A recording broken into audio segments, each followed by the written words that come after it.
change my attempt, good intentions.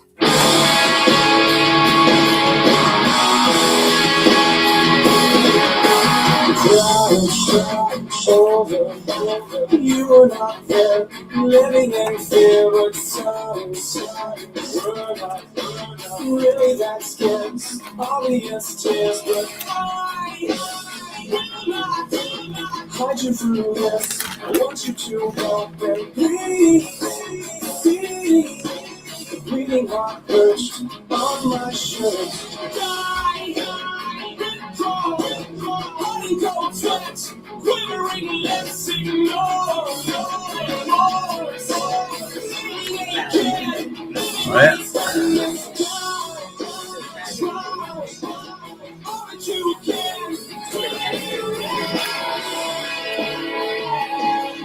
Never seen the big dog get up, did you? Huh?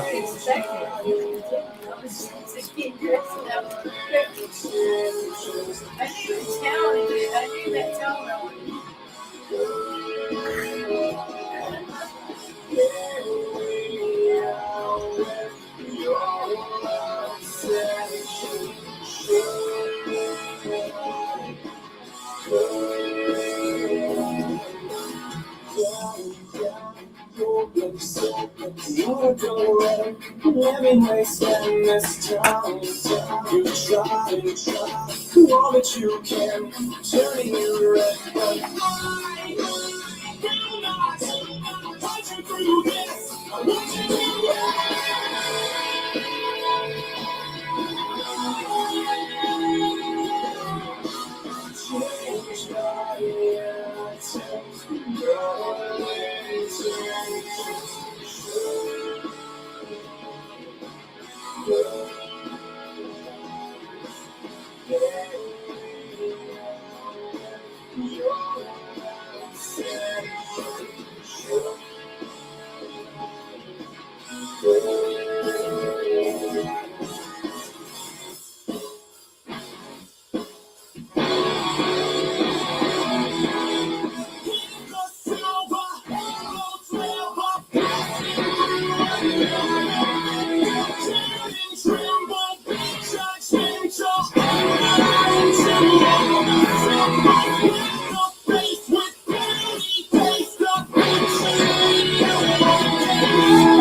change my attempt, good intentions, limbs tight, skin tight, self-inflicted, his perdition.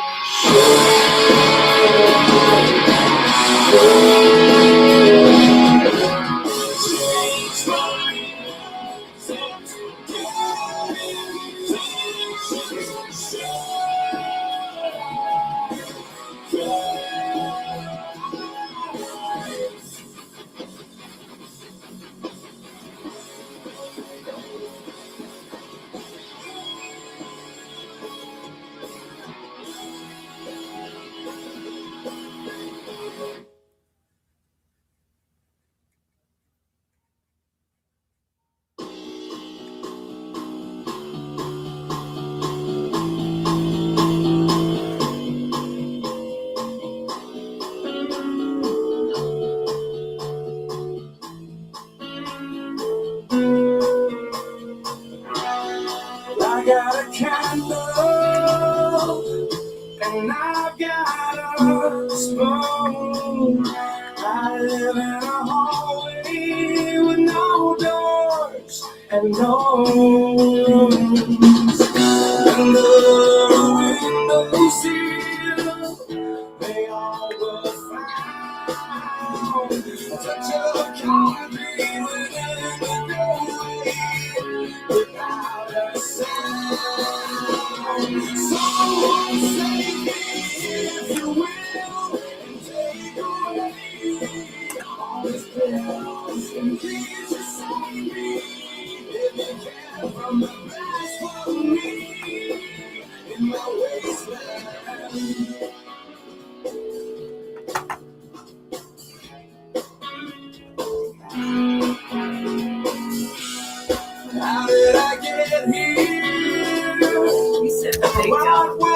What? He said the big dog. You see the big dog get up? Well, if he hit that fence, huh? He's lucky he was polite. Huh?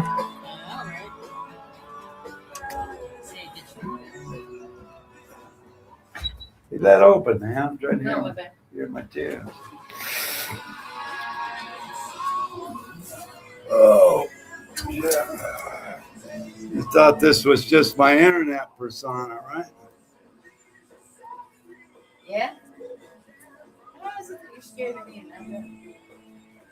Why would I be scared of you and not them? Well, the reason for that. They should be scared of me anyway. Honestly, I was just confused. She wouldn't answer. I'm like, what the fuck is happening? You could ask her, hey man, what's going on? Are you alright? Ain't nothing was going to be happening.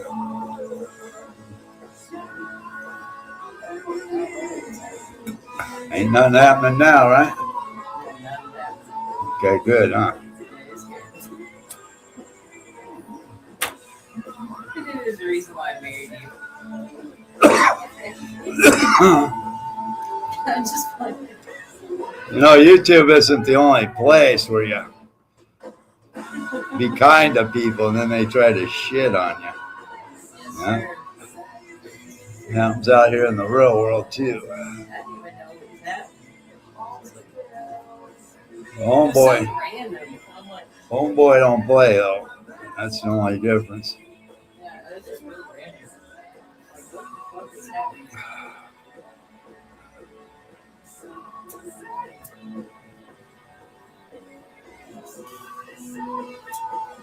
I got all these guys in here who think they would do something, huh? Getting tired of it. You saw how I handle it, right? You told me to come out here, so I didn't know what was up. So I get out here, and that's the scene I got. I was just standing there watching both of them. What's happening? That's in my hood. It'll be all right, though. Yeah, it'll be all right.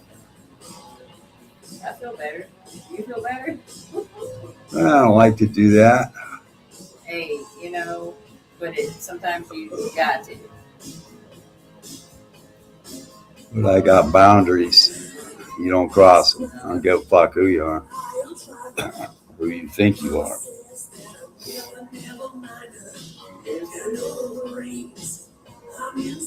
What you don't know is who I I was am. turned on. I'll tell you that. You got you hot, huh?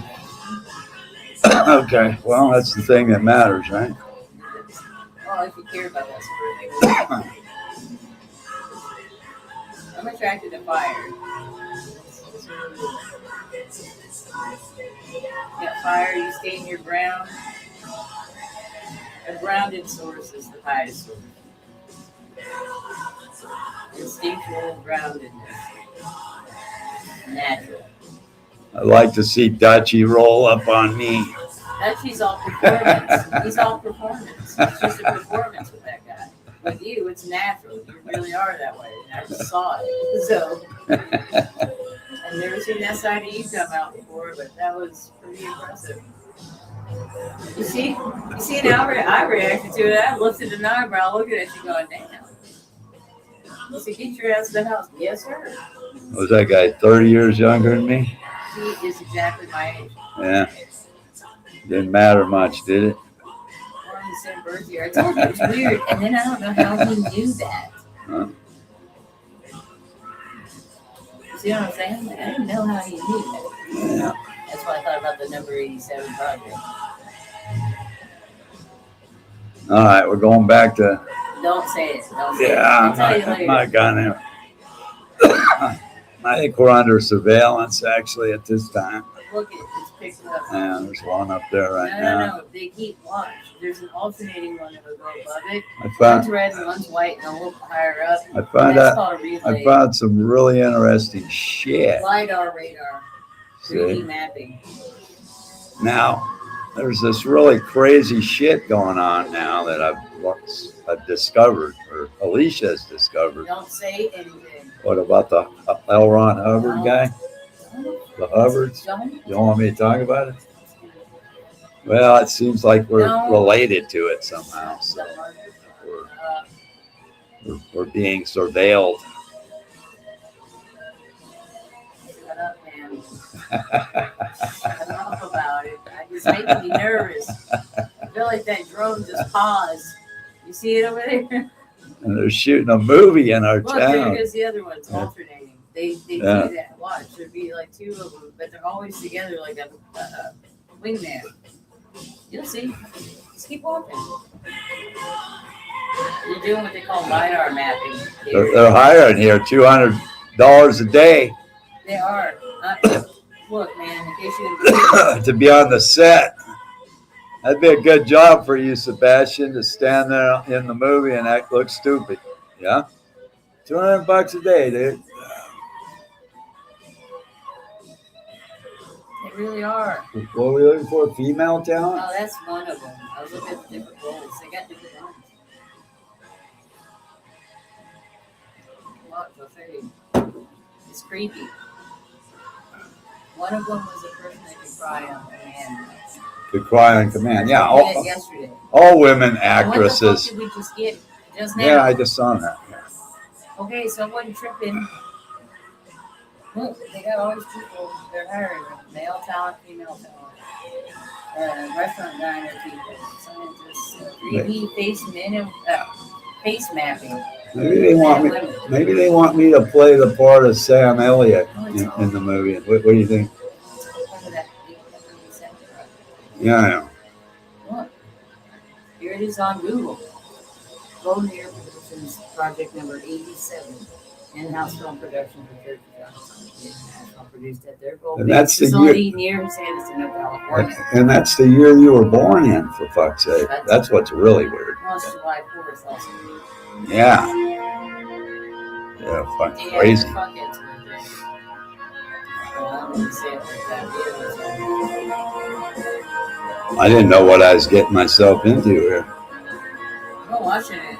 Like, cause look, man, there's been some weird shit happening. And they're also really enamored with Native Americans, right? Hubbard was. Yeah, L. Ron Hubbard was. Yeah. I'm actually. I know you're related to him. Yeah, See, that's by Via Robinson. that's what's got me bothered here. Robinson was another problem. And that's the They guy. are- And that's the guy who's going to supply the money, right? Well, Yeah, fuck that. This is getting weird, man. I'm not gonna hang glide though. That's one thing I'm not gonna do. I don't want to do that kind of shit. Huh? I told you they were doing that shit though, did I not? I Oh. showed you the casting list. I'll fly a drone maybe. Oh, we're getting ready to do Iran. I think tomorrow night after what do you call it? It's under the Casting Network's Golden Air Project number 87 exists. Yeah. On Google. What is that? A movie? Here. Yeah, they're making a It's movie. over here. They're filming here. Filming right here. Yes, they are. They're out Yeah, here. I bumped into somebody at the store. Yeah, I know. And ever since then, I've had these weird situations, and I've seen nothing but drones on it. And they don't go anywhere else either. You know What there's. the fuck? And guess what kind of helicopters are You know that. the AS-336, You know that. AS, You know. and then the other one, Robinson helicopters. You know they're Scottish too, right? Robinson 40. You know they're Scott. You know they're Scottish, right? Robinson 44 helicopters. Yeah, I do know that. They're Scots. So they. That's Irish. A lot of So they probably see all this wig and shit online, and there's no question that they discovered that I'm here, right? Robinson's family is Irish. Yeah. They probably just filmed that for the movie, right? Wonder what my role in that's going to be. Am I just the crazy old man that lives next door, or what the fuck? Huh? You're the. I'll show you later, man. I'll show you the casting list and then you figure it out. You know, I had to tell that motherfucker to get off my lawn, didn't I? I actually did He that. said, get the fuck out of my yard. But you basically told him, get off my lawn. Get off my lawn. Remember what's his name? What was that dude's name? That fucking funny dude. What was his name? That invented "Get Off My Lawn." He had a show. It was Gavin McInnes. Gavin McInnes. Yeah. And then there was well, he didn't really invent it. They said it in that cartoon movie, Monster House. The old man would come out there and shake his fist, "Get off my lawn." Yeah. Anyway, it's getting rough for me in Las Vegas, man. I can't even find anything to work with in there anymore. I really can't. It's getting brutal in there. But I guess this is what they wanted, you know. This was their master plan, was to own that outright. I don't care. They can have it. I'll give away the deed to Las Vegas. I don't give a shit about it. It's pretty stupid anymore. So they couldn't find anybody to do my role, mirror my signal, the source. Salma Hayek could. It's That's not. about it. They're not going to hire her for one of those movies. Why not? It's a non-union job. Was she in it? Although they've been trying to find someone that can mirror it, You and think? apparently they upped it to from 200 to 500 to 1,500. Could you do that snake dance that they did in what was that called? I probably could. Could you? Yeah, I can dance. Really? Yes. Oh fuck! Can I get you a boa constrictor and get you one of those little outfits she was wearing? You give me a ball python. I'll do it. A python? I'll hold a ball python. All right. Okay, that's on my bucket list. Yeah. I've been around a lot of snakes like that, but that one was too big.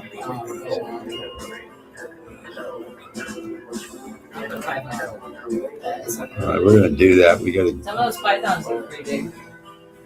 We gotta make the time for that though. It's getting weird. I don't know how we're gonna do that. This is getting real weird.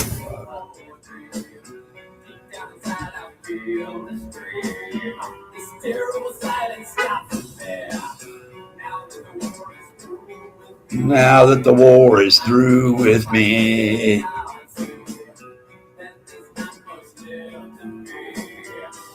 Yeah, it looks like the war is over, man. There's like nothing left.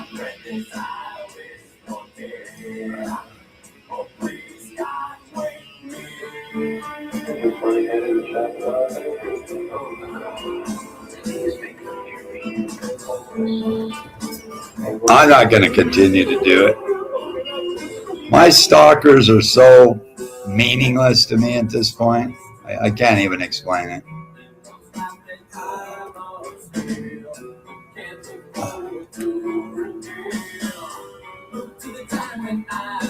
But everybody else wants to do it. I don't know if I can prevent it or not.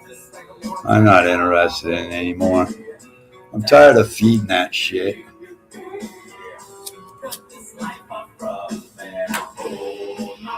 I know everybody else finds it fun, and it is funny.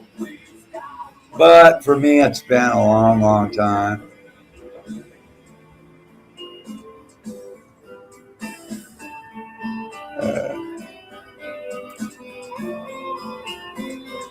Yeah, what do I got to lose now? Nothing. There's nothing to win. There's nothing to lose. I just don't see it anymore. Can't see continuing on when everybody else is stepping up to take that role.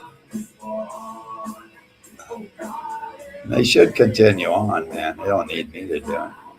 A couple of you do a really good job in there at it.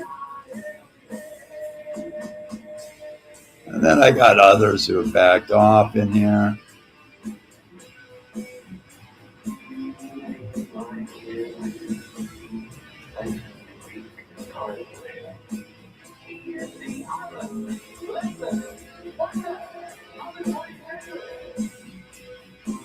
The show will go on.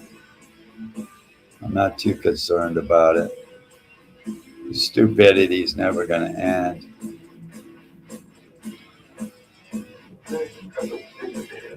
Okay, I got the baseball mock draft here. Let's see.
Yeah, I got to get a good draft this year.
I'm going to play a clip here in a minute of a fascinating study.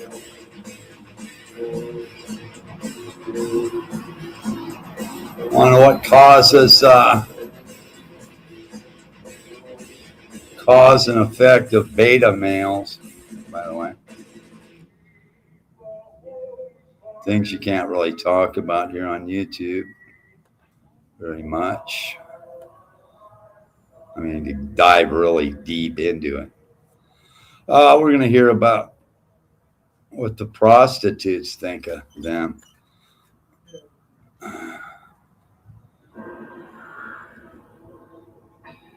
And why they think they are, which is pretty interesting, since Machiavelli did the study many years ago.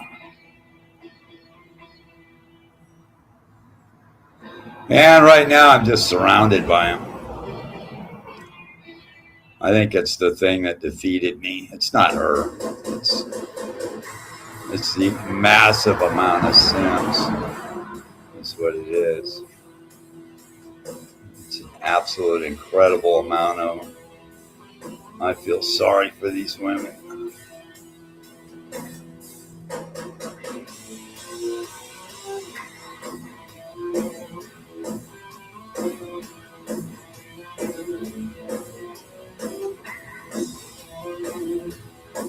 And I just watch them every day do the same thing. Yeah, it's only a 2-week-old video. Not too many people are going to be familiar with this.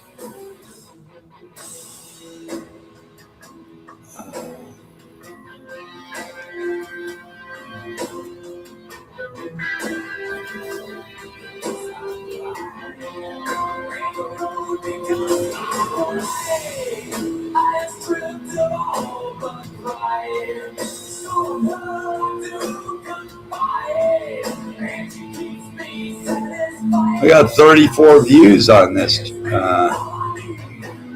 playlist here with all this psychology on there. 34. Yeah, it's been up here a long time too. 34.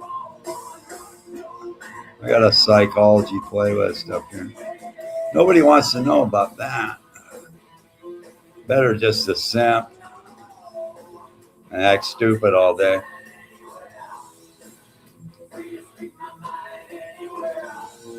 Here we are. We're about one day away from World War III. In fact, there's wars going on all over the world right now. Everybody in here is asleep at the wheel, of course. All trying to garner attention for themselves. Pick me, look at me, look at me. Room full of simps in Las Vegas right now. They're all in there. All trying to get attention. Looks like Allison. Yeah, one girl and about 20 simps. Let's see. 32. 32 lurkers.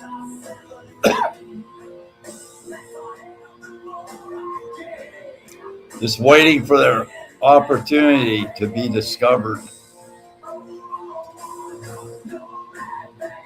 Here's what Eric says right now. I hate condoms and my pull-out game is weak.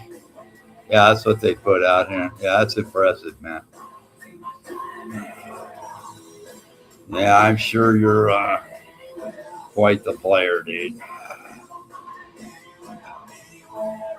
I'm sure you get lots of those opportunities. Yeah?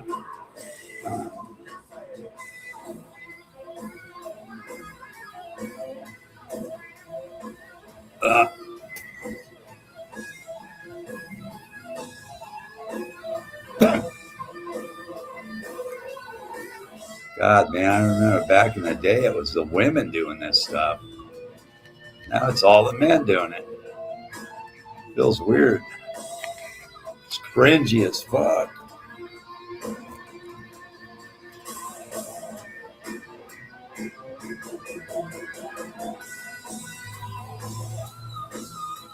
I can't even look at that shit. When your troll game is that weak, man, I can't even be around you.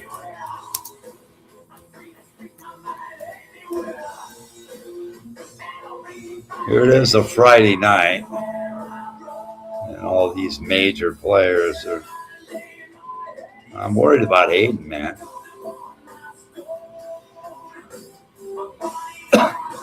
What happened to him? The fuck? That is concerning to me. I hope I didn't contribute to his inactivity at all. I might feel guilty at the end of all this. It's happened before.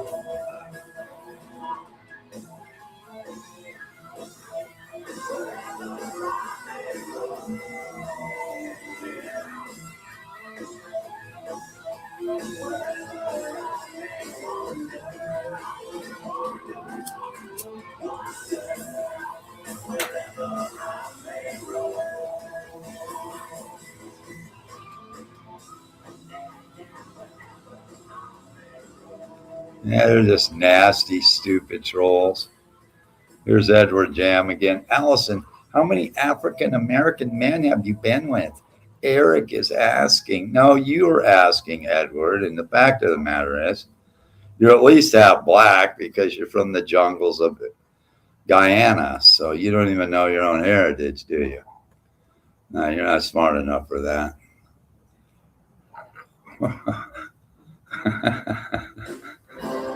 I don't know about that, gossiper.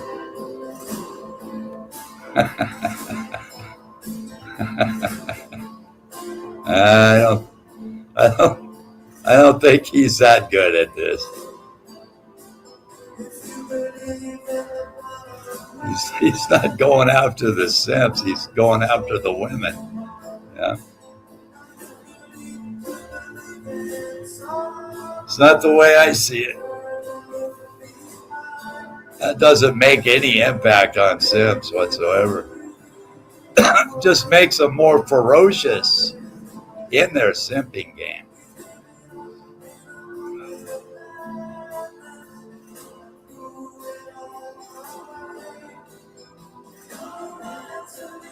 Nah, what you do to end all that is you don't contribute to it. But I'd never contribute to it, and it doesn't stop it, so I don't know. That's probably not even the answer either. I don't think you can stop it.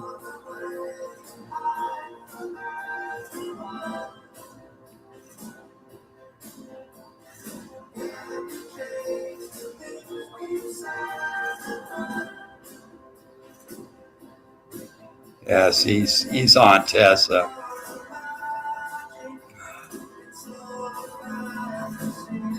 She's the hot commodity now.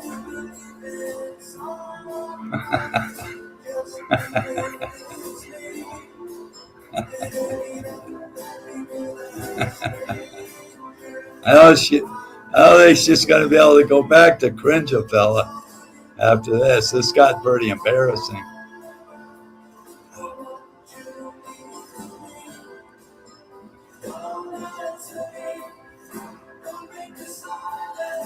You think Eric's Tessa?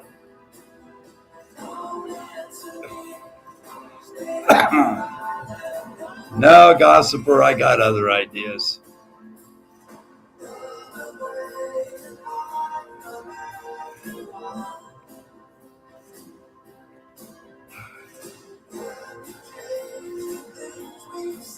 Well, being that love song that Will just sang to Eric the other day, maybe you're on to something. Maybe you're on to something.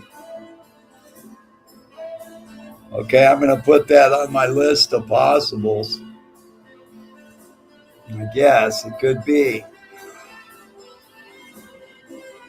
Or Tessa's Eric, right? Yeah, I don't know. It gets pretty weird in here. But to me, it's just real boring. That's all I got to say about it. I can't work with the mindless.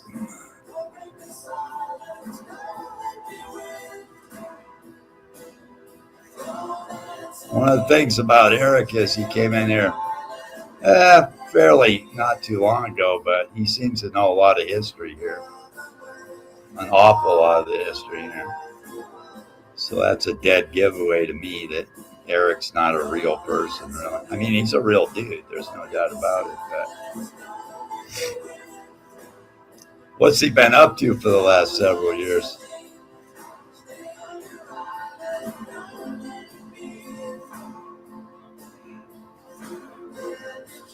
That's the only question I got, but I don't have the time to sit here and research all these fucking knuckleheads, so I don't bother with it.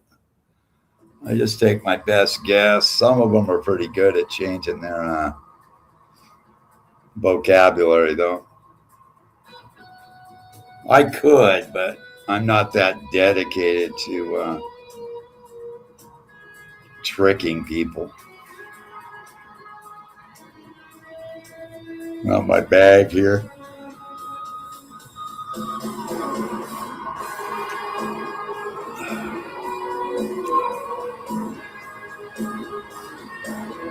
Most of my trolls, you can tell they're mean. I'm not changing up my lingo for it.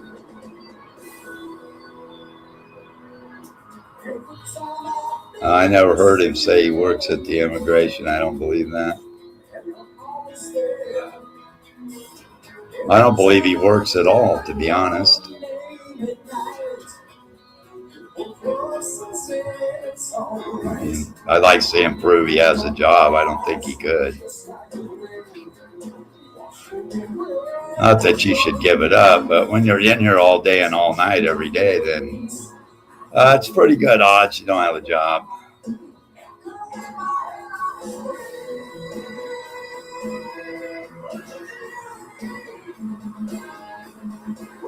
I mean, if you're up all night doing this, you got to go to sleep at some time. And Then you're right back in here in the mid-afternoon. Yeah, I don't think you got a job. I just don't. I don't know, but I'm not stupid either. So.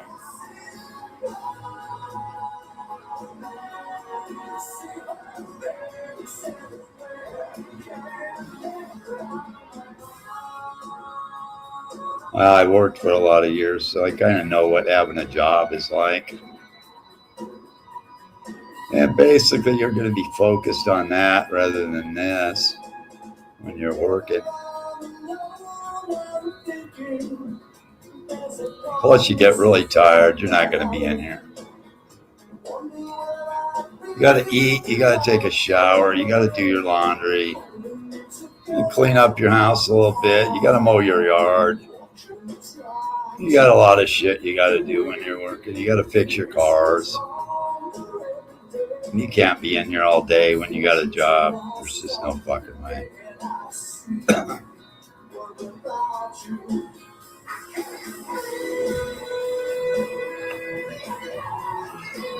I just don't believe that. Maybe he's one of those guys who wears something like that around to try to make himself look important. We got a guy right here in my town, believe it or not. This is a real story. There is a guy with a motorcycle who works as a security guard. And he wears all his shit, his tasers,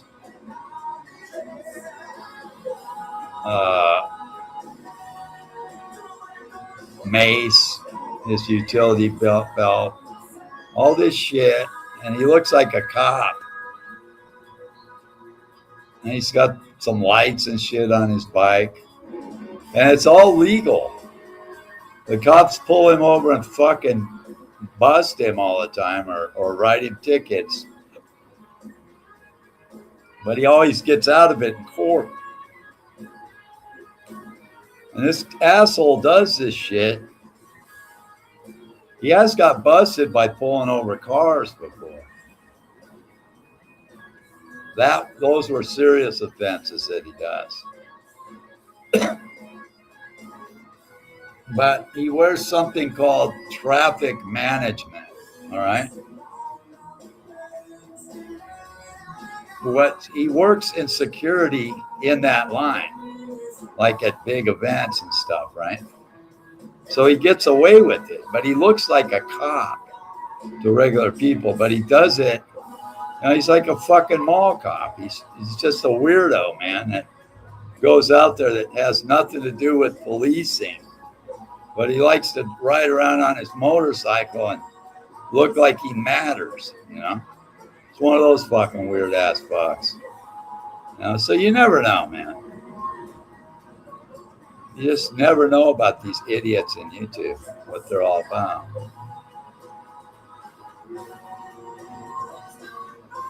And it's pretty obvious that half of them are insane.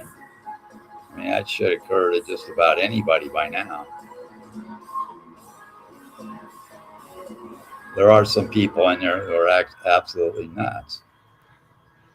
There's no question about that. And I think that percentage is probably higher than you might think. You know, you might look at the obviously insane, like Crazy Frog and Hayden, that woman up in Washington, a few others like that. But then there's other ones, man, who are, they can act more normal, but they're whacked out of their mind. Like Sebastian. You don't know what he's doing to that poor animal, you know? You just really don't have any idea. And when you look at YouTube, all the crazy shit going on in the world, like everywhere, then you got to know that some of these people are really fucked up severely on here. Like Fringe fella, that guy's whacked out bad. Yeah.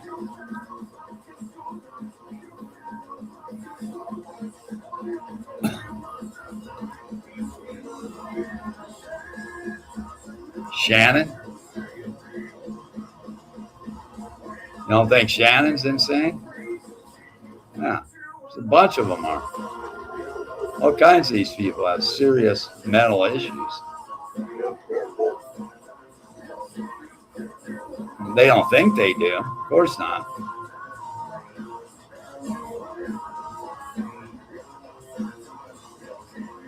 Dutchy? You don't think that guy's insane? That guy's totally fucking insane. All he worries about is who's broke and who has money. That's it. That's his entire fucking shtick in YouTube. Indicates he's really poor, really jealous and envious of everybody else who has anything at all. He's obsessed with it.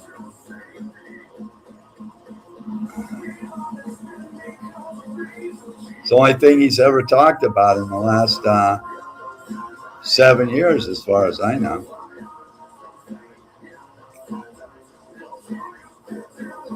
I see Destiny West in there. There's another one, completely out of her mind.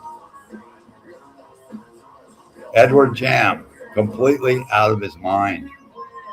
Yeah. Anybody from a foreign country that worries about who the president of the United States is a complete nut job. Shouldn't even be on your mind. We don't even worry about who our president is. I don't think most of us even give a shit at this point. They all turn out to be the same anyway, right? They don't do shit for us. So why are foreigners obsessed with them? You have to ask yourself that. Why do you watch news stories and then worry about something you see on the news?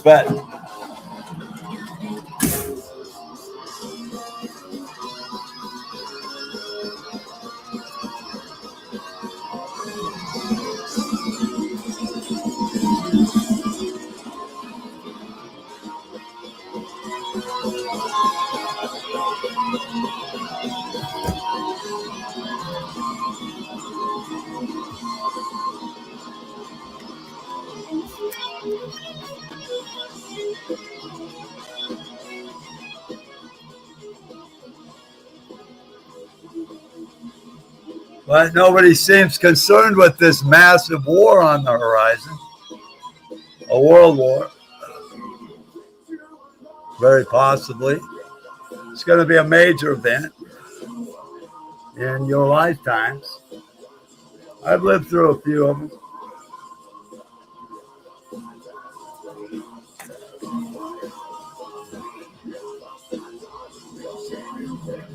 Nobody has ever concerned about that. And is Trump the one doing it? No, not really. It's not him. It's just been in the works for a long, long time. He's just the mouthpiece. He's just the guy going to take the blame.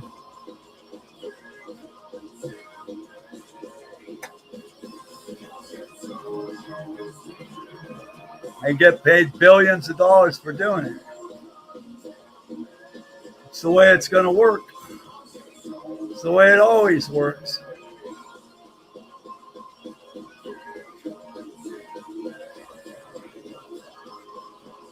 Now, today, Bill Clinton came out into the Congress, I guess,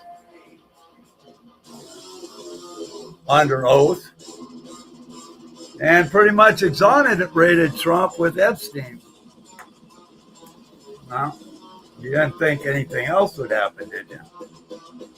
These guys are all on the same team.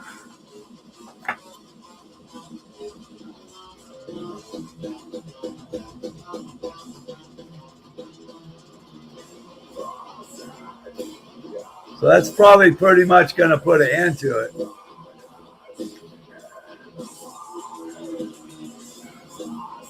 You know, you have script writers like you have in Hollywood. You know, you have these people whose whole life is writing scripts for movies.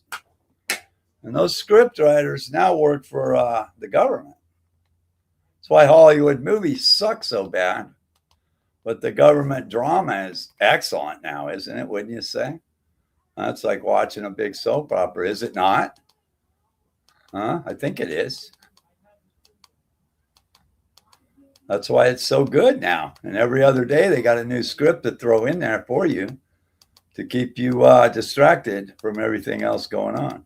That's how they do it. And those are your best in Hollywood doing this every day. And everything fits. And then when you get to the bottom of something else and they move on to the next script. Happens all day long. Every day they do this shit. Here, let's listen up to this. Picture this. Florence, 1513. A disgraced politician sits in a dimly lit room, quill in hand, documenting something shocking. He's been secretly interviewing hundreds of prostitutes across Italy. And what they've told him about the men who visit them has shaken him to his core. The pattern he discovered doesn't just explain why some men fail and love it, reveals why entire kingdoms fall. His name was Niccolo Machiavelli, and what he learned about weak men is more relevant today than ever before. Stay with me, because by the end of this video, you'll never look at power, relationships, or masculinity the same way again. What's up, everyone? If you're new here, welcome to a channel where we dive deep into history's most controversial figures and extract timeless wisdom that actually matters in your life today. And if you're already part of this community, you know we don't do surface level content here. We go deep. Today, we're exploring one of the most misunderstood minds in history, Niccolo Machiavelli, a lesser known aspect of his research that reveals uncomfortable truths about human nature. Hit that subscribe button and turn on notifications because this is going to get intense.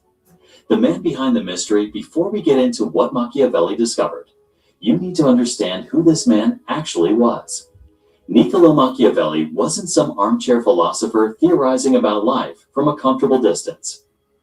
This was a man who lived through chaos, political assassinations, foreign invasions, and the collapse of republics. He served as a senior official in the Florentine Republic, negotiating with kings and popes, commanding militias, and navigating the deadliest political landscape in Renaissance Italy. But in 1512, everything collapsed. The Medici family returned to power, and Machiavelli, associated with the previous government, was arrested. The Medici family today is probably one of the very richest families in the world, rivaling the Rothschilds, by the way. Still there. Tortured, and exiled.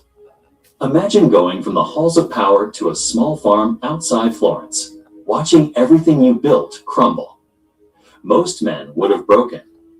But Machiavelli, he did something different. He started studying human nature with an obsession that bordered on madness. The unconventional research method, here's where it gets fascinating. During his travels throughout Italy, both before and after his exile, Machiavelli frequently visited brothels, but not for the reasons you might think. Yes, he was a client, but he was also an observer, a researcher, a student of human behavior. And the prostitutes he encountered became his unwitting professors in the University of Human Weakness. Now, historians debate the exact number, but various accounts from his letters and contemporaneous sources suggest he had interactions with hundreds of prostitutes across different Italian cities. The figure of 400 comes from aggregating references in his correspondence and the writings of his contemporaries. Whether it was exactly 400 or somewhat less, doesn't matter. What matters is the pattern he identified. These women saw men at their most vulnerable. When wealthy merchants, politicians, soldiers, and noblemen visited them, they dropped their public masks. And Machiavelli, with his sharp political mind, recognized that these women possessed a unique window into male psychology that no court or council chamber could provide. The first terrifying truth: weak men worship what they cannot control. What did the prostitutes tell Machiavelli? The first pattern was chilling.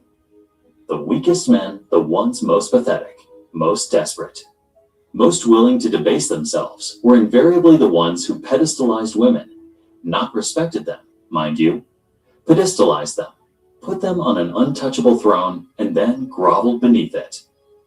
These men would confess their deepest insecurities, beg for affection, and become emotionally dependent on women they were literally paying for time with. They'd return week after week, sometimes going into debt, convinced that this transactional relationship held some deeper meaning. Machiavelli observed that these same patterns played out in politics. The weakest princes were those who desperately sought approval from foreign powers, who betrayed their own interests for the fleeting warmth of acceptance. Just as weak men in brothels gave away their dignity for the illusion of intimacy, weak rulers gave away their sovereignty for the illusion of friendship. The prostitutes told him something else. These weak men were always surprised when they were ultimately used and discarded. They genuinely believed their devotion would be rewarded. They couldn't comprehend that respect and power aren't earned through worship, they're commanded through strength. The second truth, the illusion of control through giving. The second pattern Machiavelli documented was even more insidious. Many men visited prostitutes, not primarily for physical pleasure, but to feel needed. They'd shower these women with gifts, money beyond the agreed price, promises of rescue from their profession. Why? Because it gave them a sense of control. Here's the paradox. By giving excessively, they felt powerful. But the prostitutes saw through it immediately. These men weren't being generous from a position of abundance. They were buying the illusion of being important to someone. And that desperation. It repelled genuine respect. Machiavelli connected this to political leadership. Weak leaders try to buy loyalty through excessive generosity. They drain their treasuries, keeping everyone happy, convinced that their giving makes them beloved. But Machiavelli argued, and the prostitutes confirmed through their observations, that this strategy backfires. People begin to expect the generosity, then demand it, then resent you when it inevitably runs out. You're not respected for your giving. You're exploited because of it. The strongest clients, the prostitutes reported, were those who paid fairly but expected equal value in return. They didn't overpay seeking validation. They didn't underpay seeking dominance through cheapness. They understood the transaction for what it was and maintained their dignity within it. The third truth, weak men cannot handle disinterest. This might be the most relevant observation for modern times. Machiavelli noted that prostitutes could identify a weak man within minutes by one simple test. How did he react to ambivalence or disinterest? Strong men, when encountering coolness or rejection, would either walk away unbothered or adjust their approach strategically. Weak men, they became obsessed. They'd return repeatedly to the same woman who showed them the least interest. They'd pay more, talk more, promise more, all to win over someone who is fundamentally uninterested. The prostitutes explained to Machiavelli that this was their most reliable source of income. Men who couldn't handle not being wanted. These men would ruin themselves financially and emotionally chasing validation from someone. It clearly signaled disinterest. Machiavelli saw this pattern everywhere in politics. Weak princes obsessed over alliances with nations that openly disdained them. They'd send gifts, make concessions, weaken their own positions, all to win the approval of those who would never genuinely respect them. Meanwhile, strong princes focused their energy on those who already saw mutual benefit in alliance. The fourth truth, weak men confuse submission with love, perhaps. The darkest observation came from prostitutes who catered to men with submissive tendencies. Machiavelli was fascinated by this because it revealed something profound about the psychology of weakness. These men didn't want partnership or even pleasure in the traditional sense.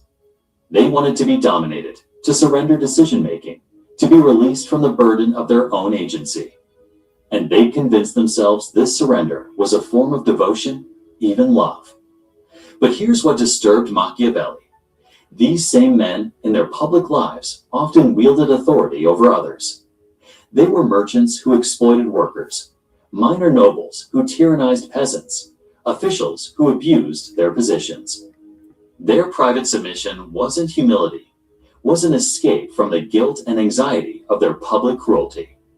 Machiavelli theorized that men who lack genuine inner strength oscillate between two extremes, dominating those weaker than themselves and submitting to those they perceive as stronger.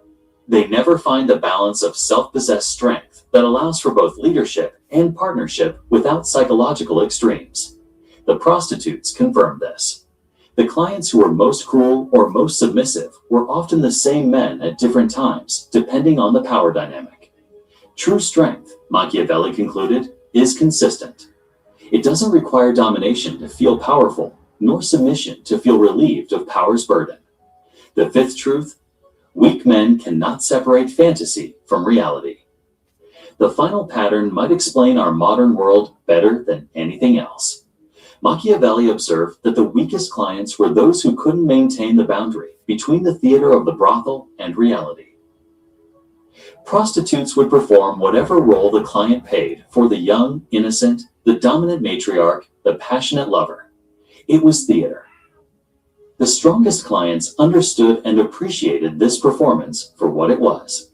The weakest clients convinced themselves it was real. They'd fall in love with a performance. They'd make life decisions based on a fantasy.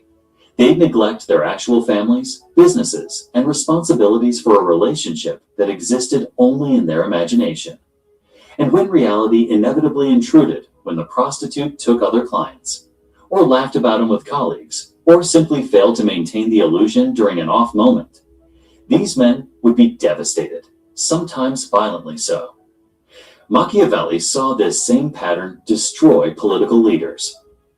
They'd fall in love with their own propaganda, believe their own mythology, and make catastrophic decisions based on a fantasy version of reality.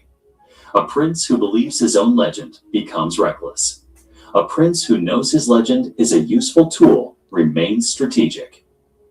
Machiavelli's synthesis, the principle of vertigue. So what did Machiavelli do with all these observations?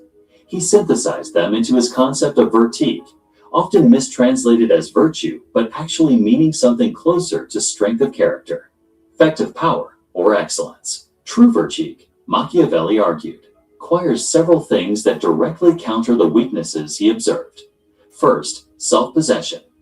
A man with virtue doesn't seek validation from external sources because his sense of worth comes from his actual capabilities and achievements.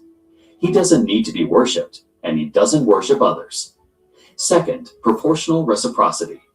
A man with virtue gives and takes in proportion to value received. He's neither excessively generous buying favor nor cheap attempting domination through deprivation. He understands relationships as exchanges and maintains dignity within them. Third, abundance mentality.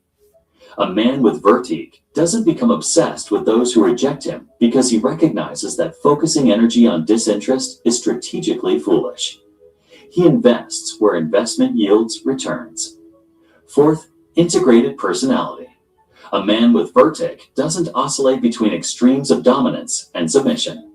He's the same person in public and private, with those stronger and those weaker, because his strength comes from within, not from the power dynamic of the moment. Fifth, clear-eyed realism. A man with virtue understands the difference between performance and reality, between what he wishes were true and what actually is true.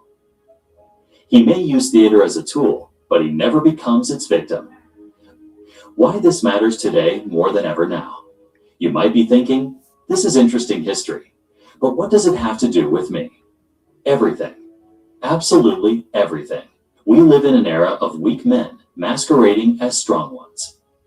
Social media has created endless platforms for worship and pedestalization. Entire industries profit from men's inability to handle rejection. The confusion between fantasy and reality has never been more pronounced, with parasocial relationships, online personas, and carefully curated illusions replacing genuine human connection. The patterns Machiavelli identified in 16th century Florence are playing out at massive scale right now. Men are destroying themselves financially through excessive giving to OnlyFans creators and cam girls, convinced that their generosity creates genuine connection. They're becoming obsessed with influencers who will never know they exist. They're oscillating between toxic dominance in online spaces and complete submission in their personal lives. They're unable to distinguish between the performance and the person. And just like the weak princes Machiavelli described, this weakness has consequences beyond individual lives. Weak men create weak societies, easily manipulated, readily exploited, and prone to following demagogues who promise them the validation they crave. The path forward. So what's the solution? Machiavelli would tell you to develop vertige, and that starts with brutal honesty about your own weaknesses. Do you seek validation from people who don't respect you? That's weakness. Stop. Do you give excessively hoping to be appreciated?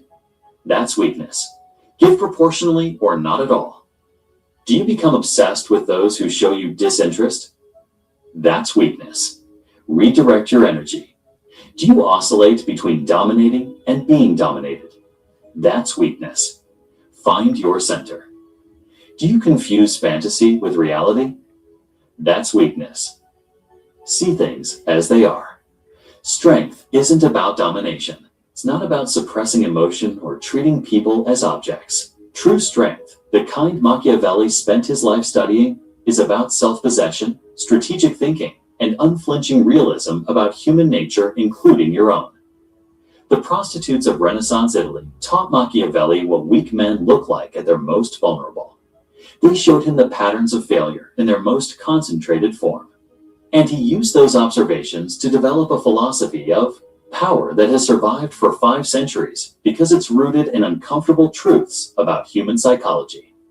Here's the bottom line. Machiavelli's observations from brothels and political courts revealed the same fundamental truth. Weakness follows predictable patterns. It worships what it cannot control.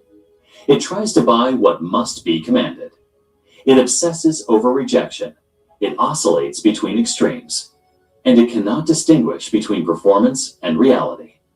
But here's the empowering part. If weakness follows patterns, then strength can be learned. You're not doomed to repeat the mistakes of the weak men Machiavelli studied. You can choose differently. You can develop vertige. You can become self-possessed, strategic, and reality-based in your approach to power, relationships, and life. The question is, will you? Or will you continue following the same patterns that have destroyed weak men for centuries? If this video challenged you, good. That means you're still capable of growth. Hit that like button if you got value from this. Subscribe for more deep dives into historical wisdom that actually matters. And drop a comment telling me, which of these 5 patterns of weakness did you recognize in yourself? Because we can't fix what we won't acknowledge. I'll see you in the next video, where we're going even deeper into Machiavelli's controversial ideas. Until then, stay strong, stay strategic, and stay real. Well, I just kind of played that, that's like something I just played, you could, if you were Chinchilla, man, maybe you should listen to this. Maybe you should try to understand what that is that I just did right there. That would be helpful to Bader also. That would really help Bader out. Or anybody else suffering from, being a total simp in YouTube. I think. I don't know. I don't know much though. But it looks pathetic to me. I sit there and I watch that shit all day today, man. It's so cringe, I see a girl in there and I see 20 guys and they all want to talk to the girl. Why? What is so interesting about these women in here? I can't find anything that's that interesting. There's been a few that are interesting, yeah. But overall, not really. So what is it they're doing? And look at the questions they ask them. Yeah. Do I sound like a dick?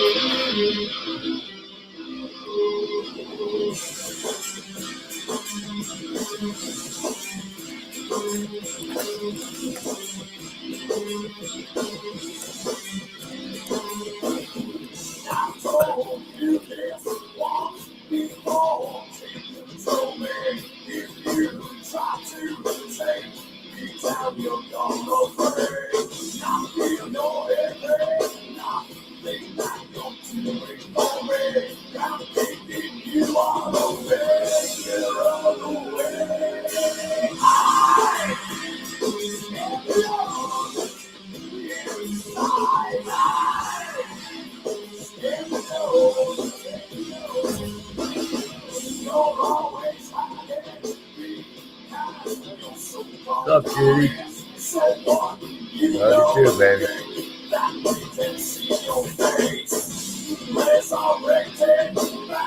Before the final falling, now never rest on until I can make my own way. I'm not afraid, baby. I stand alone.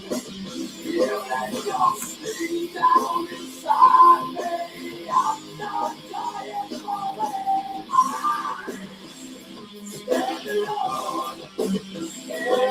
Everything that I believe is fading. I stand alone in my heart. Stand alone.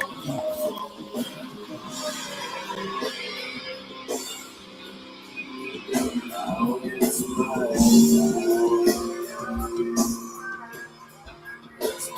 time.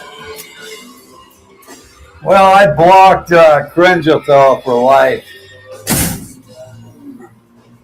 Kringelfeld doxed me on his stream because I let Rob up here on my panel one day. Interestingly enough, I let Kringelfeld up here with him also.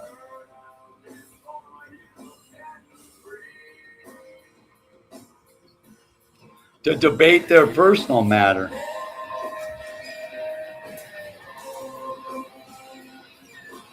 And then Kringelfeld got off the panel after he had apologized to Rob and ran straight over to my worst stalking enemy in YouTube to make a show of his passive-aggressive asshole personality. Then he started doxing me like a little bitch.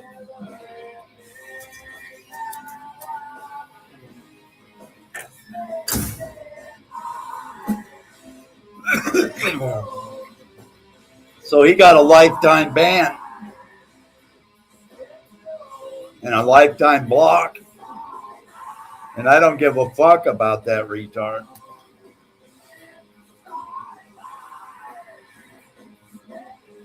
So he joined the list of, let's see, there's 2 other people on my permanent block list now.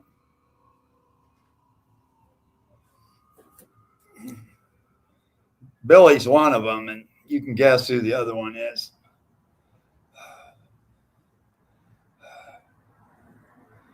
There's 3. 3 people I will never tolerate again in here, ever, under any circumstance. After that chicken shit move. Because I have a stream and I have a panel and I let people discuss things up here. I've always had that rule. Forever.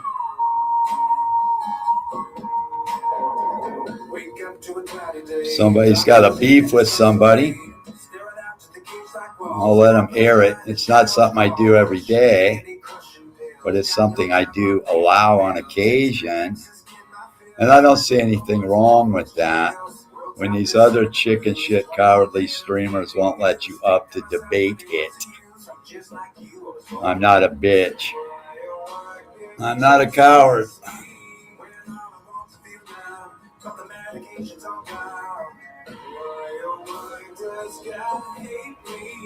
You didn't make a lifetime ban there, Patrick. That's much more severe than what was happening with you. I don't appreciate people only listen to one side of the story, but I do realize you got to find out for yourself. I do know that. Because I've been caught up in that myself a few times. So I have leniency there when that happens. I was warned also in the beginning of a few things, and I had to see it for myself to find out. What, baby? What you looking at? A badass motherfucker, huh? Huh? You're a badass. You're a badass.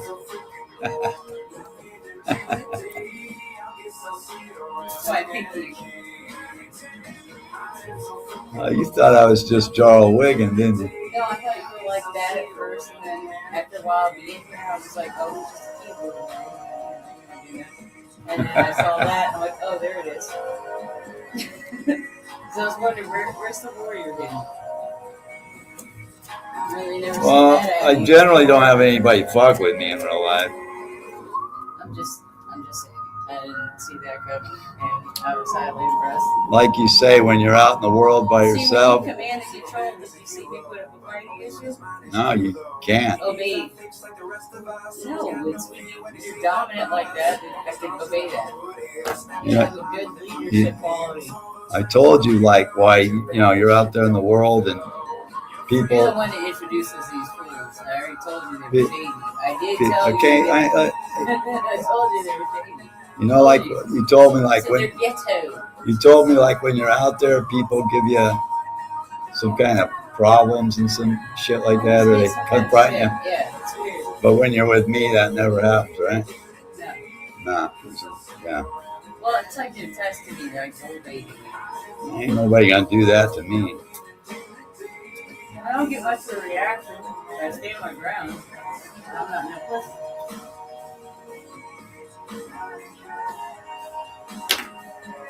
But in that situation, you saw what I saw. But you know what's crazy is that she didn't do that till I showed up. It's like she was waiting for me to walk out here. Well, that's the same kind of shit we face in here. We got, Look, stage is a motherfucker, didn't it? well, it's all the boo-hoo shit, I don't need it. Stage to me. I don't play that shit. Hey, look. There's another one above it. Alternating. And I don't get involved with nobody else's relationships either. That's their problem. They'll work it out. The fuck out of my face. And that's how cringe a fella got. I was confused. I was just like, Found himself where he is. that was odd.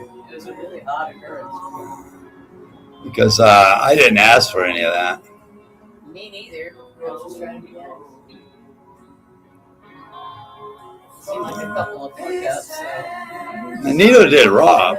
Neither did Rob, by the way. Rob didn't ask for that either. No, but I didn't ask for that shit. Technically, I didn't either, but then I didn't care either because I was doing the right shit and I knew I wasn't doing what was right. And you know how I knew I was doing something right? Because I triggered the motherfucker. So I must have been doing the right shit. Trigger a motherfucker, you're doing the right shit.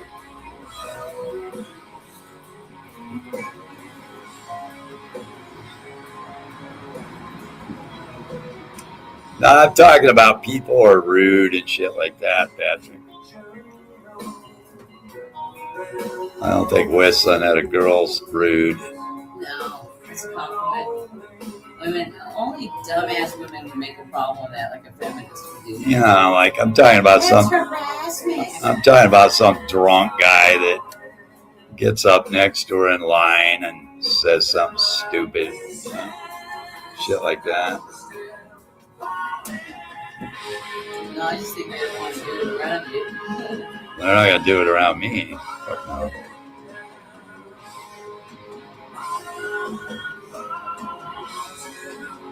I'll take their Slurpee and stuff it down their face. Yeah.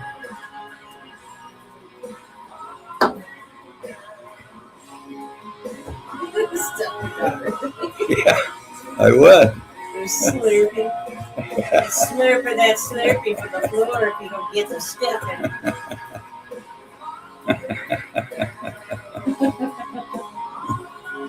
That's funny.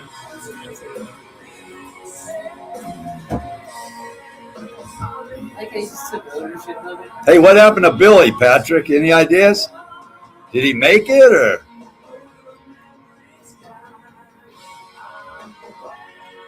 What happened to him? Did he just need to see Dougie one more time before he passed into the afterlife? What the fuck? Yeah? I find it ironic that you blurred out Master Puppets right behind that situation. You don't think that's ironic or funny? This is insane. Hayden hasn't gone live in over a day. Some kind of record. Yeah, it is a record. The irony that you play Master of Puppets, though. It's awesome. You know, I also wasn't funny this already.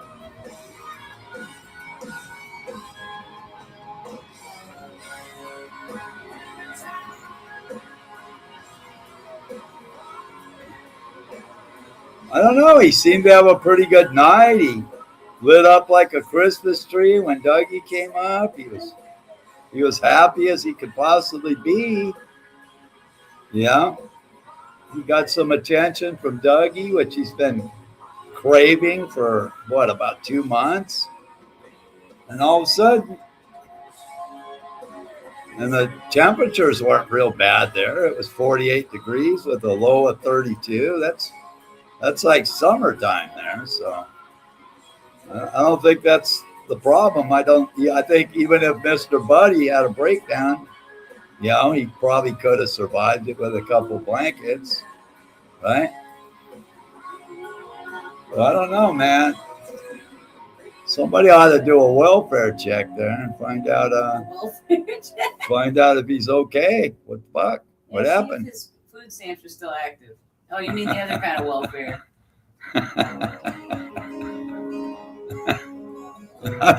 I'm going to feel really guilty about this, man, if I get some bad news.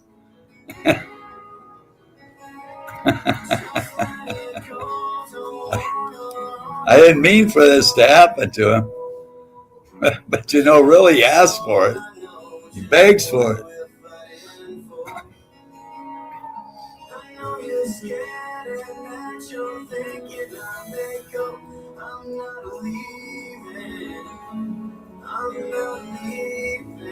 I don't want to be responsible. Yeah, I don't want that blood on my hands, man. Yeah.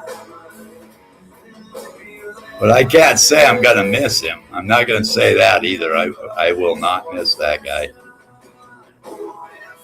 Well, you guys need him. You need something to laugh at. There's plenty of assholes to laugh at in here, man. There's no shortage of them. You could just move right on to the next one. I've been doing this for years. I've had one right after another, man. Yeah. Who's going to be next after him? Something tells me it's going to be Vader. I could make Vader into a star, believe me.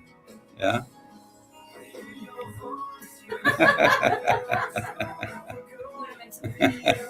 I could. Give him a bikini wax video. I could make Vader matter. Strap a rug to his head. Shit. Who else we got that wants to step up?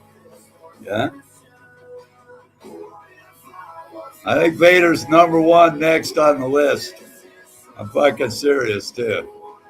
And there's a reason for that. There's a reason. It's because he kisses the ass of my enemies. Yeah. Nah, Kittles doesn't need my help. You know what I mean? Kittles don't need my help. Kittles is doing just fine all by himself.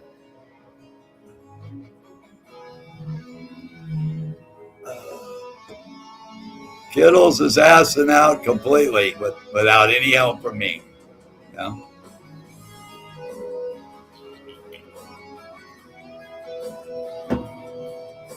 Vader's doing a pretty good job too, I must say. But so was Philly before he became a star. Yeah? You just got to push him to the next level, you know? Kittles is already there. There's not much I got to work with Kittles, you know? Yeah, you just take into consideration Kittle's size, and then he's got a wife that's twice as big as he is, and there's just not that much I got to do there. You know what I mean? He's already done it to himself.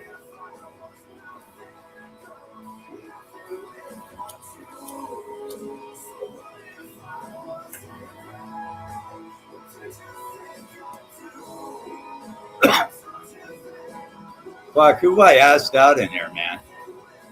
JR, there was a guy I fucking destroyed completely. Who else did I destroy?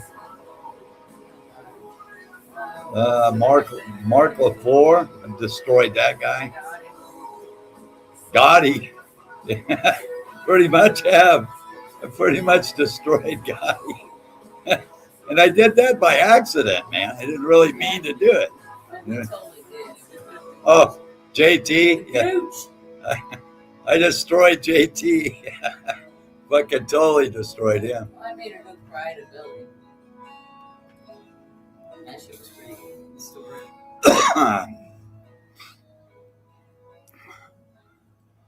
Fuck, man. I can't even remember them all through the years. God, there's been so many of these fucking guys. Oh, shit. I don't count like the irrelevant, you know what I mean? Like the regular side chatters, like like Edward Jam. I wouldn't even count that as a victory. Yeah. Rom, I wouldn't count that as a victory. People like that, I don't even, I consider that minor shit. There's been people I fought to a standstill. And that would be like Logical. Coffee Man. Yeah, it's pretty tough to beat Coffee Man too. That guy will fight you forever. So will Logical. Who else?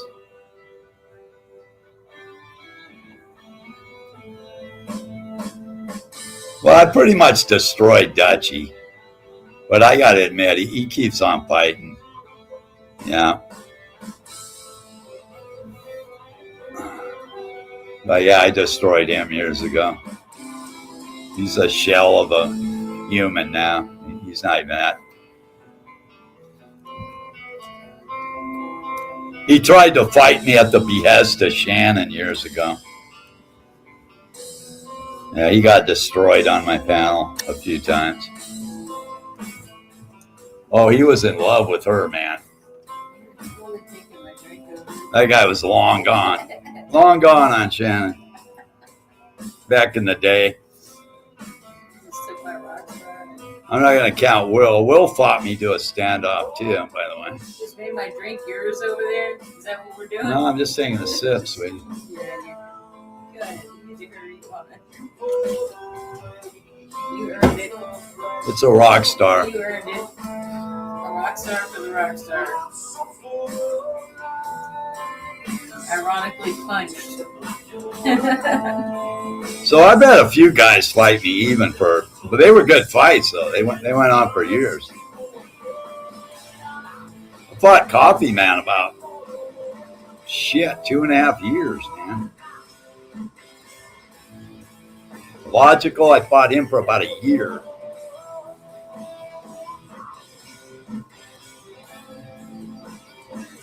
Kevin's channel? He's trying to come up in YouTube. He's trying to make a name for himself. He doesn't bother me. He's never been up here. He'll never come up here. Probably be embarrassing for him if he tried to win. Yeah. I don't think, he's a pretty smart guy. He's got a degree. He's not going to put his career in jeopardy here. I don't think he's going to do that. I think he's smart enough. I give him some credit for some basic intelligence.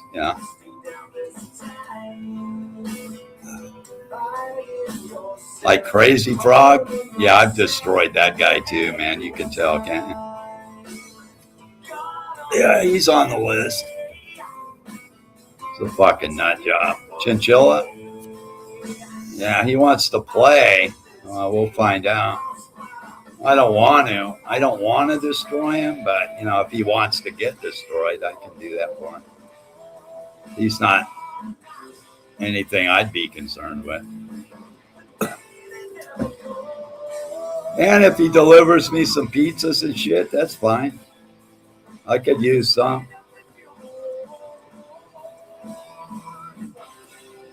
I'm okay with that. I'm down.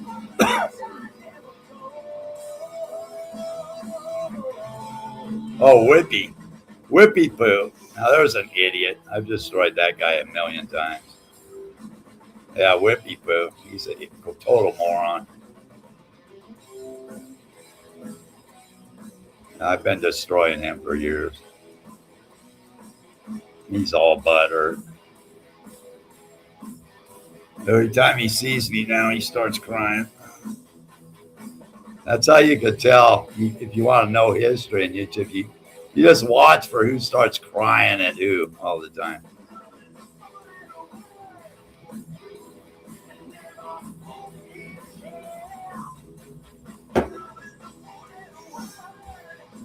That's how you know. They never get over it.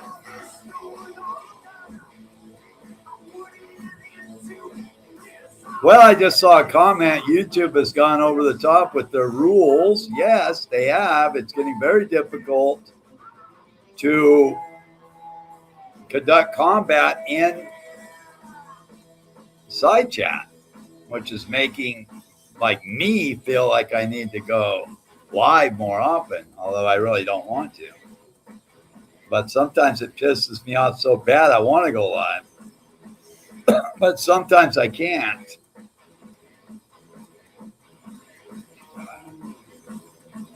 So it's getting really annoying now. I can't even tell you the things I cannot say.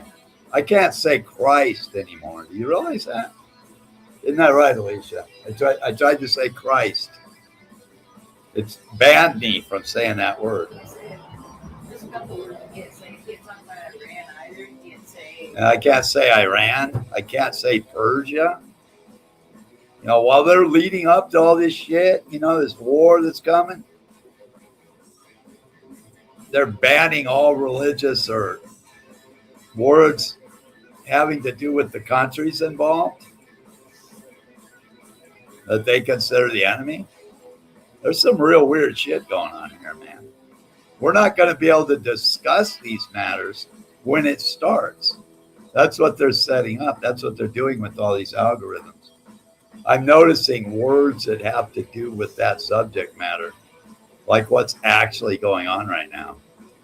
I could do it on a stream, but I saw a stream owner lose his channel, or they took down the stream because he was talking about the people who crucified Christ, which is in the Bible. It's factual, and they told him that he was spreading lies or some shit, and that was the reason they took the content down.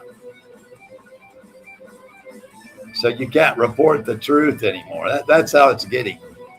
They don't want you to put the truth out there about anything.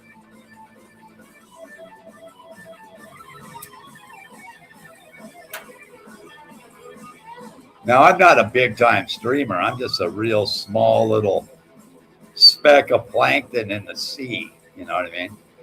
So I could probably talk about those things and get away with it, which I have been doing for a while, without that happening to me. But when you're on a larger platform and you're restreaming somebody like Nick Fuentes, yeah, you're going to get nailed. You know what I mean? And Nick Fuentes had to go to Rumble to get around it. But then you got other YouTube content creators who have his permission restreaming him. And then YouTube started to take him down because they got Nick Fuentes banned from YouTube. See? So it takes them a while to figure it out. I've always been an expert. But they're adding lots of keywords and all kinds of other shit to keep you I guess from discussing politics the way it really is. They don't want you. They don't want you to know that. They want you to stick to racism and inequality, white privilege. You know what I mean? Gay rights. Yeah. Shit like that. They don't want you to discuss anything real. They want to keep you quiet. They want to keep you stupid. They don't want you to talk to one another. COVID was one of the major epidemics to happen in this country. A long Okay, time. let's not go there. I took a strike on that. Let's not do that. Okay, so I'm not talking about that. And I'll mention that right now. I did take a full-on strike one time for talking about COVID. Okay. Medical misinformation, they called it. I couldn't even talk about COVID at the time. Anyway, cause the division. That's all. I'm not doing that anymore. A physical division. That was a tactical move. No, it was right in the germaphobe, right in the heat of it when we were all talking about the jab and all that. They got me a strike for it. And they called it medical misinformation because I didn't agree with what's his name, Fauci's? Yeah, Fauci. Whatever his damn name is. Dr. Fauci. But I didn't agree with his side of it.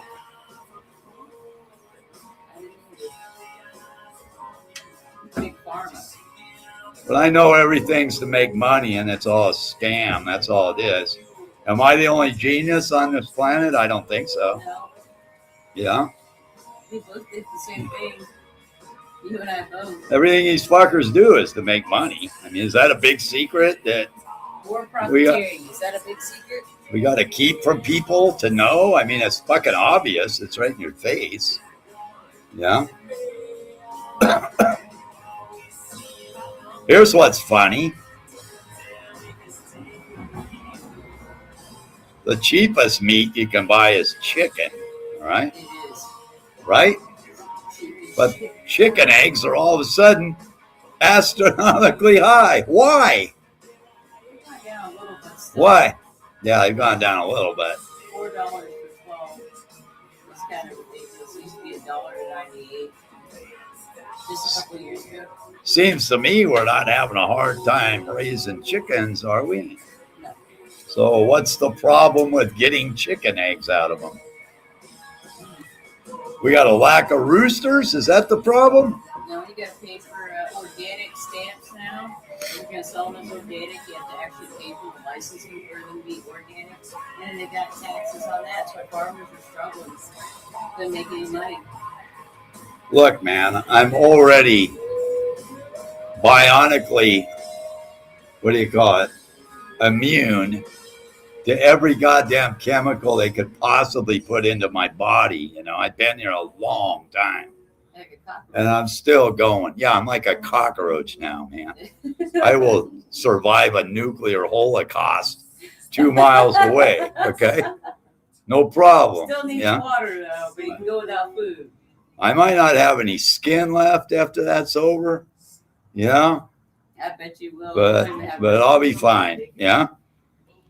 So, you know, what the fuck? And I can change Yeah, just let them have eggs the way they were, man. Yeah. Shit. I still get a hard on when I eat eggs. Yeah, what the fuck?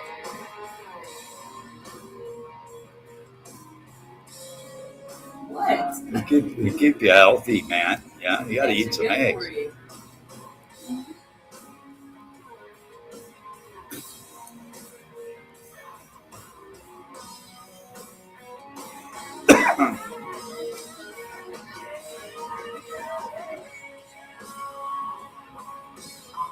I'm not going to go into all that. No, we don't do our bedroom talk in this stream. I had to sit through a few minutes of that the other day. It's kind of cringe to me. But I don't have a room full of simps to entertain either. So, yeah, maybe if I did, I would. What? But you'd resent that. What? Alicia used to think that I used to use her to procure simps in You YouTube. yelled at me one time Yeah. saying that you turn your camera on sometimes. Oh my god damn. Well, some guys, Nobody wants to see my goofy ass. Mount Man does whenever he comes in. Okay, so you're not trying to attract some stuff. Oh, yeah. You calling me a liar? I don't really consider Mountain Man a simp. I consider Yeah, I him. totally do. He wants everybody. I consider him a troll. He's simply a troll. Oh, he's a master simp troll. He's never been on the panel. Trolls by doing what? What technique does he use? Simping. Yeah, but to him it's all a joke. I get it. Oh, Yeah. He's joking about some women. I told her he joked. He wants everybody. He wants CB, wait, for no, fuck's he's sake. never- He's Did he joking. say he's wanting TV? Oh, yeah, he'll take Does it CB. who he has? I don't know. I'm not gonna know, man. Yeah, Mountain Man don't bother me. He's just a troll. Didn't bother me. Sometimes he says funny shit. I'm listening to Fan of the Opera. I like this song. Reminds It's me so of, random in the middle of that playlist. it reminds me of Billy Hayden. Phantom of the Opera. Should put Kate Bush's babushka up there. Yeah, make me think of Billy. Makes me think of CB. Nah. Potato head over there.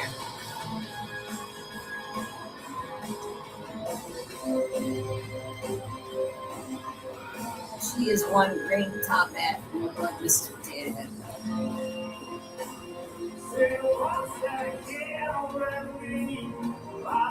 What's up, bud?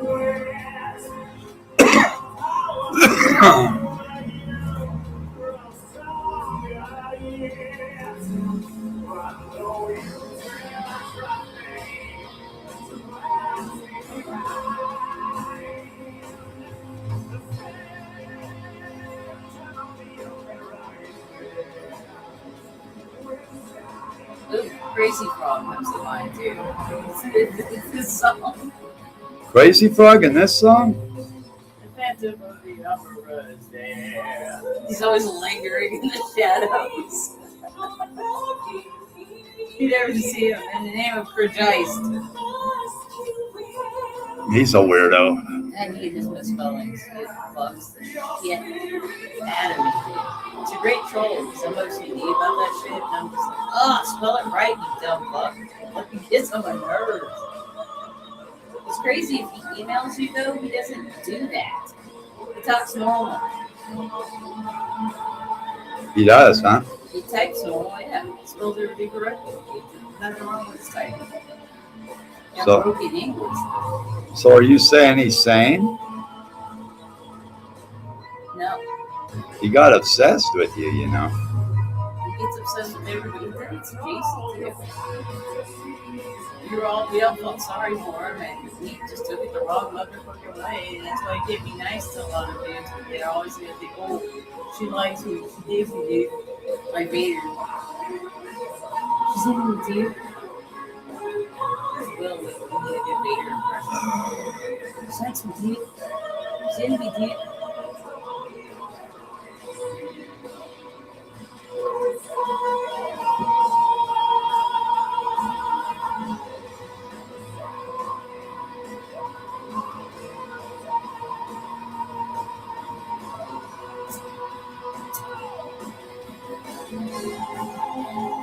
This must be a new LV account right here. Rusty is a big old cow. And LV. But I can't see that picture very It's got good. more than one Vader in there. There's more people that- Go look up that channel and see what that pic is. You I can't see it. I'm not even here YouTube right now. Well, getting there, you can YouTube.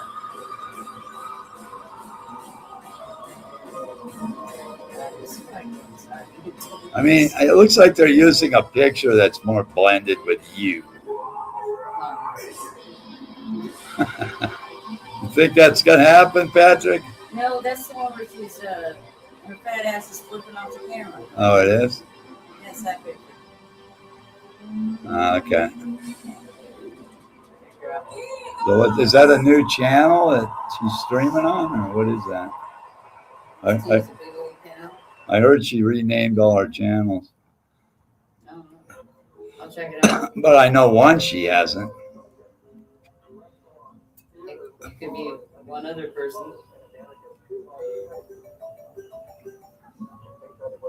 Well, let's see. It's 10:20 here. That's 1:20 his time. There's nothing on it. Okay, it's a troll account then. Rusty 2029. It's this picture Oh, wait. No. with her fat mitt on it. Can't show the other hand. The other hand's the lobster claw.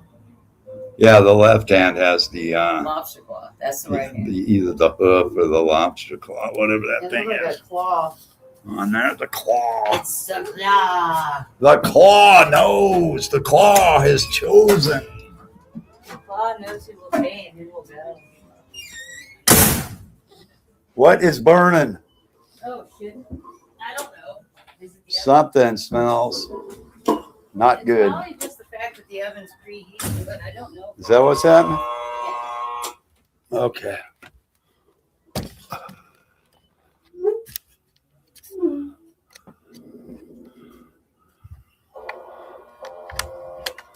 Smell like burning wax. I don't know what the hell that is. Smoky as hell. All right, what's going on?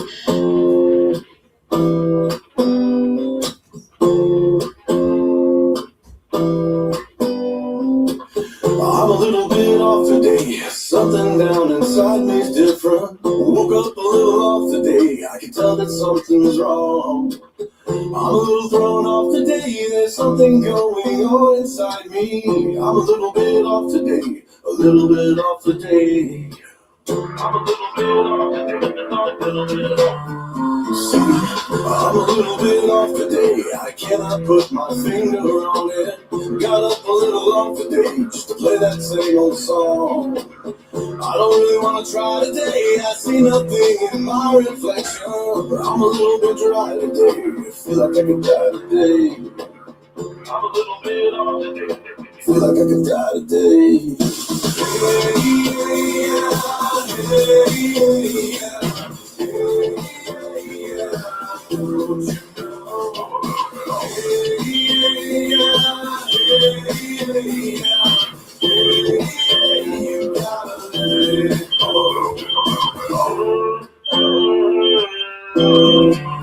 I'm a little pissed off today, and there ain't nothing you can do about it. I'm a little put off today, and I could not tell you why. We got a really soft fuse today, everyone around me's fucking crazy. I'm a little ticked off today, a little pissed off today. I'm a little bit off today, I told a little white lie today. I smiled and told someone I love them. I had to say goodbye today to someone that I love. I couldn't even cry today. I think my heart is finally broken. Didn't need a reason why today. I don't need a reason why today.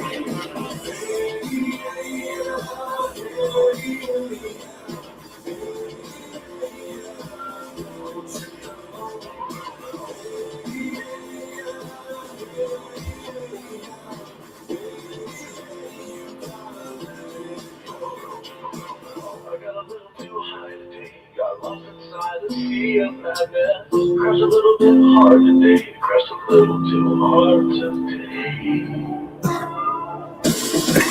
Everybody sing.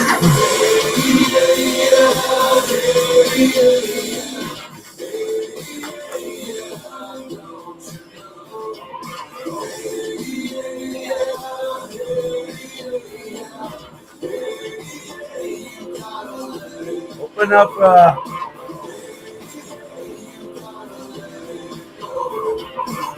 I'm a little bit off today. Something down inside me feels so different. Just a little bit off today. You can all fuck off today.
To lose, I got plans for fools, but that's the way I like it, baby. I don't want to live forever. I'm gonna forget the joke.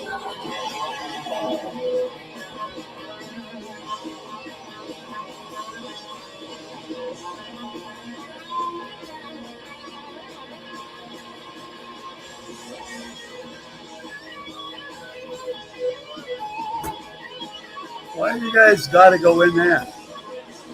Go. No.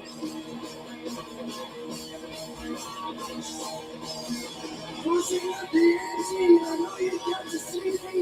Lean up and wait, the dead man's hands again.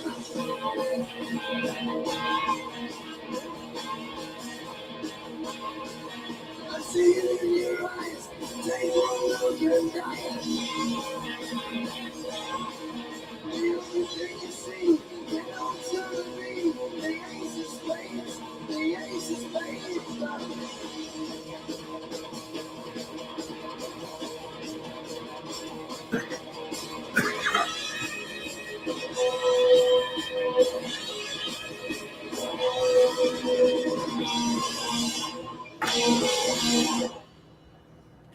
All right, I gotta play another little segment.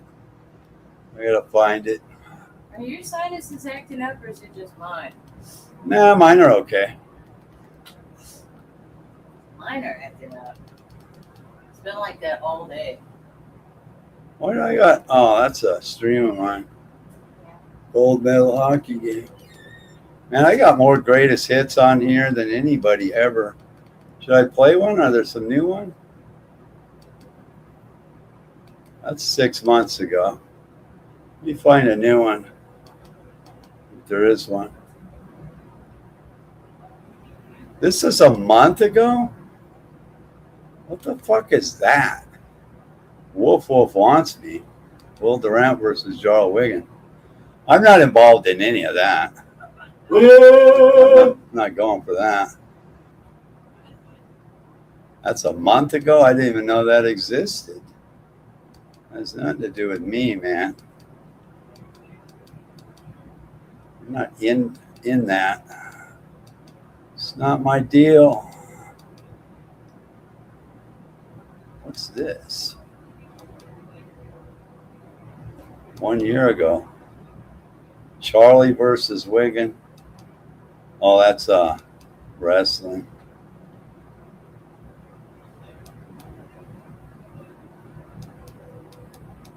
I'm looking at all of Billboard's greatest hits.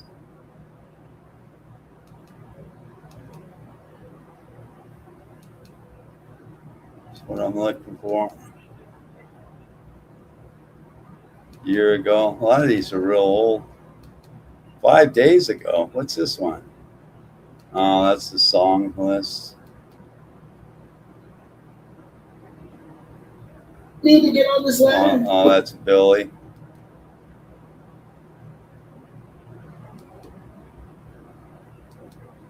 Billy thinks I simp JC. No, I just think JC's better than most streamers. That's all. Better than any of us, I suppose. That's all. And that made Billy mad because I would make that statement because Billy thought he was the greatest streamer that ever lived. And so that made him mad. So he had to run a hate stream on that. That's what he had to do. He had to try to discredit my opinion.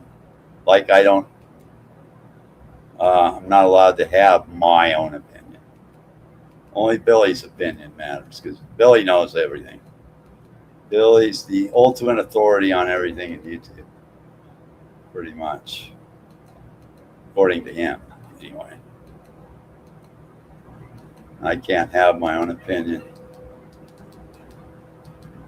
Not able to. Only he can. That's what makes him a total dick. And that's what makes him a dick.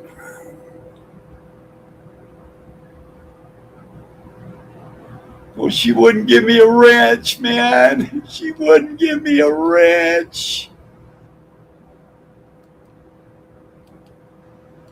So I had to hate her. Let's do this one.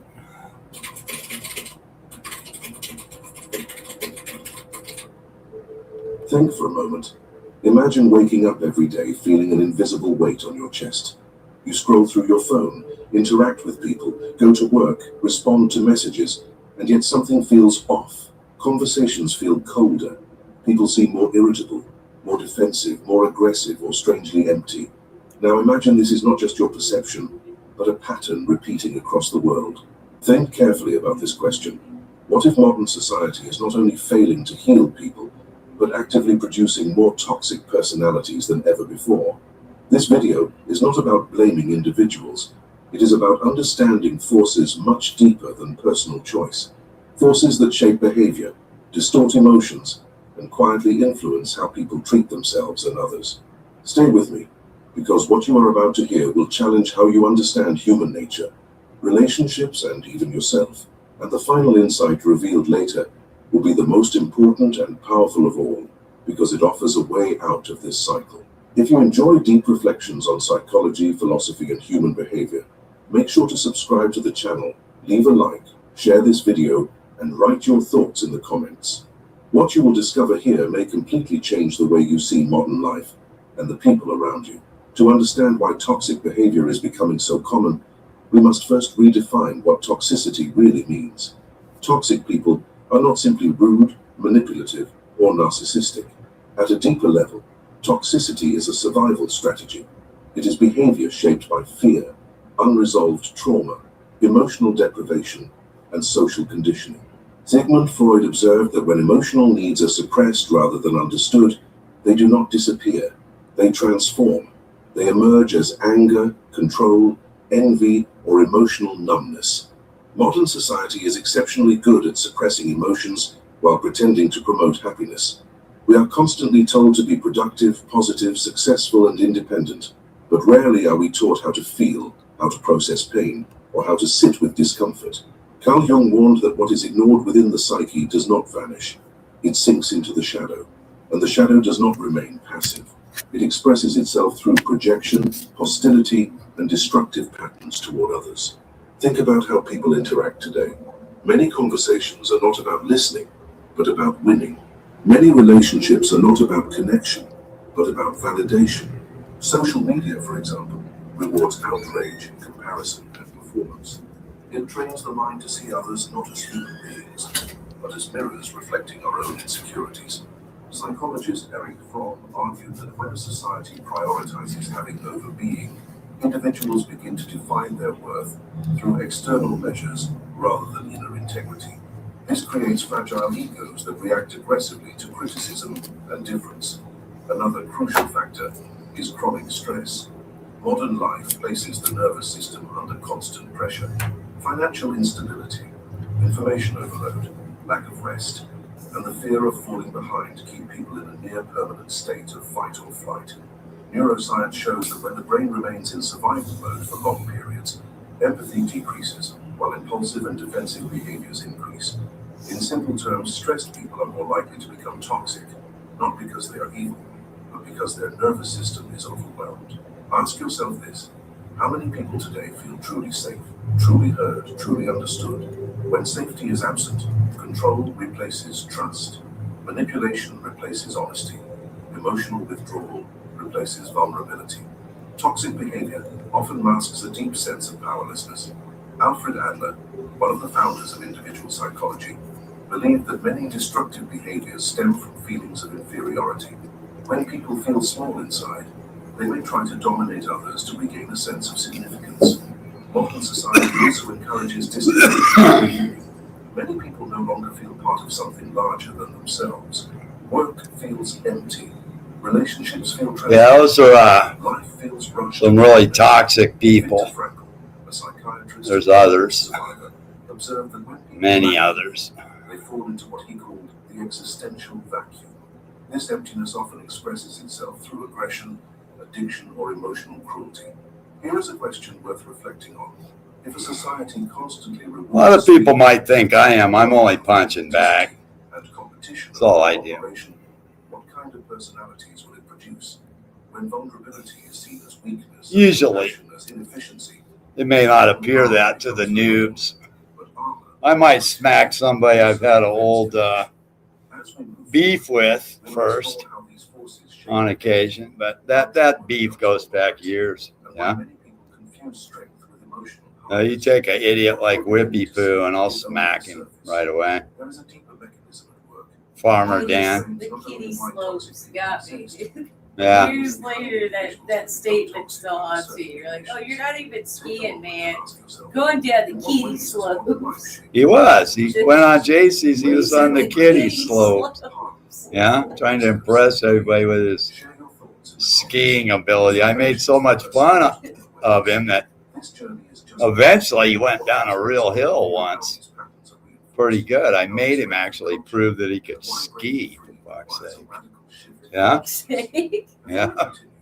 Yeah, I'll never forget that. It was years ago now, and I still remember the kitty slopes comment. That shit got me. And at least he did it. At least he did it.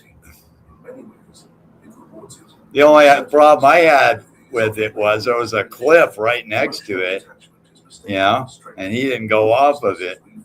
You know what I mean? So I was kind of disappointed in that. But he fucking did it. Yeah.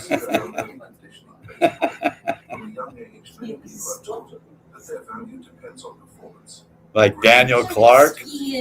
Daniel Clark, that's a real toxic piece of shit right there. Oh, God, Yeah. I do. That guy is like one of the His worst. wife must have left him. She left him, yeah.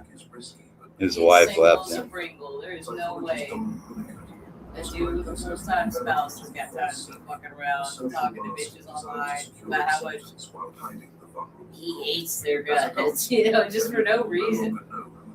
Dutchie, he's toxic as fuck. Even talk to that guy. Shannon's toxic as fuck. They had a conversation about the first and second resurrection of the Bible, and this motherfucker just ran with the rapture. Constant And I comparison. was just like, sure, man, if that's what you want to call it, it just says that in the Bible. And he just, ever time I see Daniel Clark, that's all he talks about. And I'm just like, dude, like, I forgot what the conversation is even really, like, how it began. I don't remember. So, okay. I just block it. I laugh at him, I call him Farmer Dan. Yeah, Farmer Dan is what all he is a rejected simp. No, totally rejected. And he's fucking angry. He's angry because he thought he could convince you that he was a war hero. Nobody was buying it. I used to talk about when you were playing the false ballad where both of us very clearly stated that we were no war heroes. It's not how it went. Yeah, he's a fake and a fraud. Maybe does that in the military. I don't know anybody that sat there and bragged about that shit like that. Is Billy trying Just tell you your boss. to recruit Dachi? That'll ruin his career. Yeah, once you do that, you're pretty much through. People often adopt values that are rewarded by the environment, not those that cultivate character. Philosopher Friedrich Nietzsche warned that when old values collapse and no new ones. Billy has ruined more careers than anybody. I'll give him that. You know what I mean? Truly meaningful. In such a state, empathy erodes, because if nothing matters, neither do others. Toxic behavior is also contagious. Everybody who's been affiliated with him is pretty much done. Manipulation and emotional avoidance become common. They start to feel normal. Social psychologists. And then, like Las Vegas, the reason it's getting weird for me that it's all about that woman from Tacoma constantly, and I don't want to be around it. I just don't want to be around it. She's made it that way. That room sucks now. That room is horrible now because it's all about her all the time, for the most part. And I wouldn't give her that attention. But some people are playing right into it. And what they ought to do is just block her and get rid of her, like I do. That's what they ought to do. Here is a difficult but necessary question. They ought to do that to Billy, too. Self-protection with self-sabotage. That's how you deal with this shit. You just make it go away. And intimacy. Carl Rogers, one of the most influential But humanistic psychologists, the truth of the matter is, I suppose, they're just going to make new accounts. So I can understand why some people don't do it. You know what I mean? Modern society also accelerates identity. But I just keep blocking them. People are encouraged to constantly reinvent themselves. It's just a discipline that I'm This creates fragile identities that well versed at by now. Same thing with like Crazy Frog. He keeps making new accounts. I just keep blocking him. I don't need to hear anything from him. The ego feels threatened. He's a fucking weirdo. As you reflect on this, ask yourself, After so many years, man, it just shit gets old. in society at large, have you noticed moments where stress, fear, or insecurity? Once I determine you're stupid as fuck, then I pretty much give up on you. I give you a couple few years. Any attempt at change remains superficial. What comes next will go even deeper. We will explore how people internalize these pressures, how toxicity becomes part of identity, and why breaking free requires more than positive thinking or surface-level self-improvement. The next part will reveal the psychological mechanisms that keep these patterns alive even when people suffer from them. Man is not what he thinks he is what he hides. Andre Malraux. Now, imagine something unsettling. Imagine that toxicity is no longer just a behavior, but an identity. Imagine people no longer saying, I acted this way because I was hurt, but instead unconsciously thinking, this is who I am. This is where the problem deepens. Modern society does not only create toxic behaviors, it slowly convinces people to build their sense of self around them. Think about how often people define themselves through defense. I am cold because the world is cruel. I am harsh because softness gets you hurt. I am distant because attachment leads to pain. These beliefs do not appear overnight. They are learned responses to repeated emotional disappointment. Over time, the mind begins to equate emotional numbness with safety. The tragedy is that what once protected the psyche eventually imprisons it. Carl Jung described this process as identification with the persona. The persona is the mask we wear to adapt to society. It is useful, but dangerous when mistaken for the true self.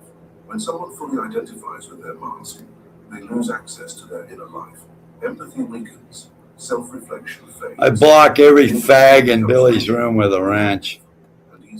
To me, that's just gay. is psychological. That is power gay fused shit to to the me, scene. man. Modern society accelerates this fusion. There If is you're no in Billy's way room to and you're a male with a People move wrench, quickly from fuck one you. relationship to another, one job to another, It's fucking one weird. identity to another, It's without weird ass integrating gay their shit. experiences. Pain is not metabolized, it accumulates. And unintegrated pain seeks expression. Fuck, I'm glad I don't have any Expression is wrenches control, criticism, anywhere. I don't manipulation, think I or do. emotional withdrawal. Consider how shame operates beneath toxicity. Shame is a feeling of being fundamentally flawed or unworthy. That fucking Rocky is, I did something wrong. that is a special kind There's of something wrong with me. fucking something wrong with that guy, man. That shame thrives in secrecy, silence, Something's really, modern culture really off is in that dude right there. constant exposure. Tell you that right now. People measure their behind the That's all I scenes know. against everyone else's. You know that guy's never been on my panel. Fragile self-image, constantly under threat. All these years of him claiming to be a Christian, hanging out in Candace's room, Some dominate, and that guy some detach. prefers Hayden. These are not random Yeah, They are that tells me everything I need to know about the guy. Is often someone Tells me who everything I need to know vulnerability leads to humiliation about a fake and bad. motherfucker. So they preemptively harm themselves against others. Another This powerful guy would sit over there for years and pretend he was many adults were never taught walking how with to Jesus. understand or regulate emotions. Feelings become overwhelming because they are unfamiliar. Hey, I'm telling you, man. You know, if they're not doing one thing in here, they're doing another. You know what I mean? There's always some fake fucking shit somewhere. Yeah. This is why people sometimes explode. Man, it always gets exploited at some point. It's disproportionate because it carries unrecognized emotional weight from the past. And now you can't walk that back. You can't go from Candace to Billy. I'm sorry. That just doesn't work. People are praised for staying strong, moving on. Billy is Antichrist. He'll even tell you. His girlfriend is Lucifer. Yeah. He doesn't care. As long as it's a girl. Yeah. He's a pervert. Number one, I hate to say it or keep going over it, but he'll cave into any female he ever sees. It doesn't matter who it is.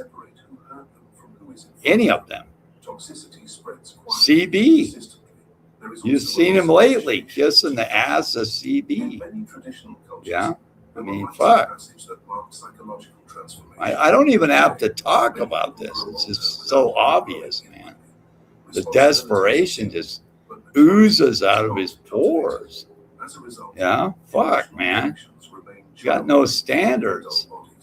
You drove all the other women away with your fucking perverted shit you're always talking about, man.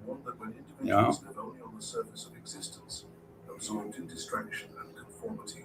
God, sometimes he was so disgusting to women that just wanted to hang out with him a little bit and see what he was like. Here is a crucial reflection. Toxicity often feels powerful in the short term.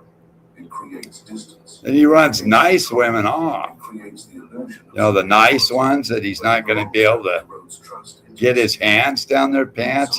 He starts berating them and running them off. Like Cassie Joe and maybe Chewy, I don't know. JC, anybody else. But if he thinks he's got a chance, man, he'll get really vulgar and want him to go backstage with him. And he's fucking weird as fuck. The dirty old man, man. The other day he said it again about that girl. Boy, I wish I was her age. Wish I was 14 years old again. Yeah? Makes me wish I was 15 again. He said 14 the other day. Yeah. There is a space. In that space, Fucking weird ass motherfucker, man. in our response lies our growth and our freedom. Viktor Frankl. Now we arrive at the most important insight of all. The one that I saw the Nichols girl downtown again. Boy, I sure wish I was 14 again. I'd have chased her off the end of the earth. Now, why would a dirty old man think shit like that, man? You know? What in the fuck is that? But history, psychology, and lived experience or reveal a hidden truth. External conditions influence us. I don't give it a thought, man. Honestly, I never give that shit a thought. Got little girls going to high school every day around here, man. I never think that shit. Blame the system, blame childhood, blame trauma, blame others. While these factors explain behavior, they do not excuse remaining unconscious. Fuck, number one, I don't even remember when I was 14 years old, hardly. That was a long fucking time ago. There's a motherfucker driving down the street with a flat tire. Just fucking up his rim, man. You know, just fucking idiots everywhere in this world, man. Fucking morons. It is the capacity to feel pain without immediately discharging it onto others. Totally out of air. This is not weakness.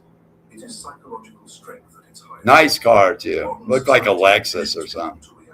Motherfucker's driving it on a totally flat tire.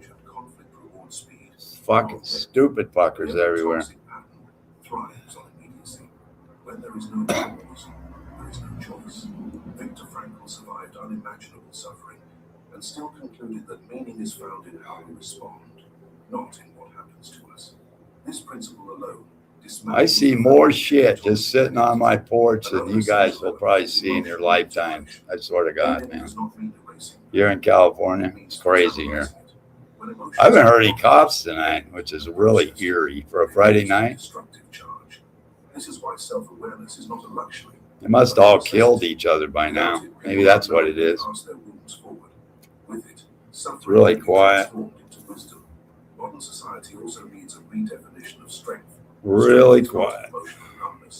Strength is the ability to remain open in a world that encourages closure. Philosopher Hannah Arendt warned that thoughtlessness, not hatred, is the root of much human cruelty. When people stop reflecting, they stop seeing others as fully human. Meaning plays a decisive role here. People anchored in meaning are far less likely to become toxic. I don't know. I don't know why people like to fight with that woman down there. They can endure almost any how.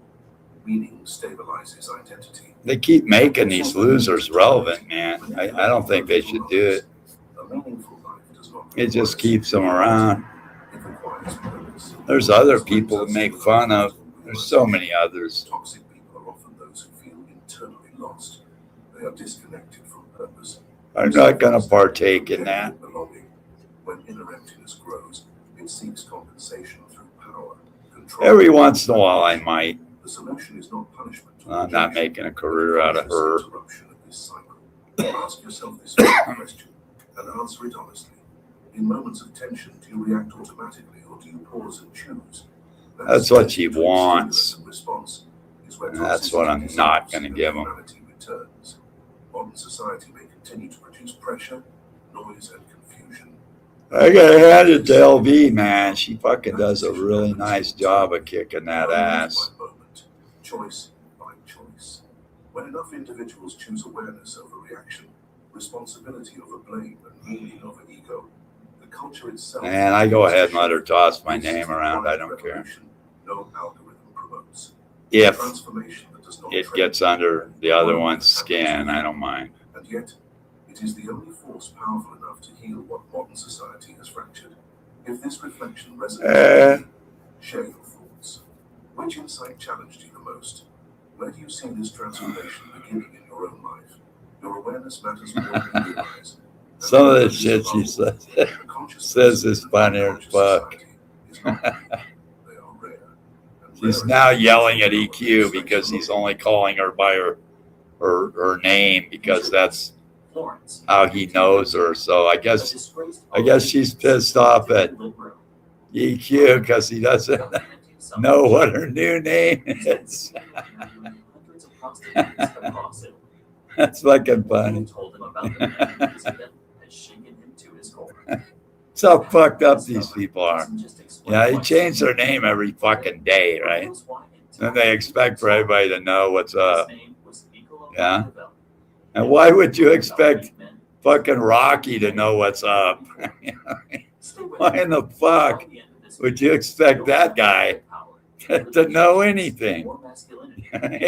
Sits over there with Billy. And what the fuck does Billy know about anything? Fucking nothing. Yeah? Timeless wisdom that actually matters in your life today. That shit just kills me, man. You know we don't do surface level content here. We go deep.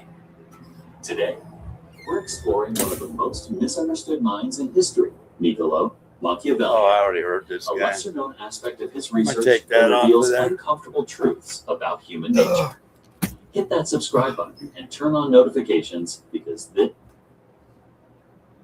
That's enough.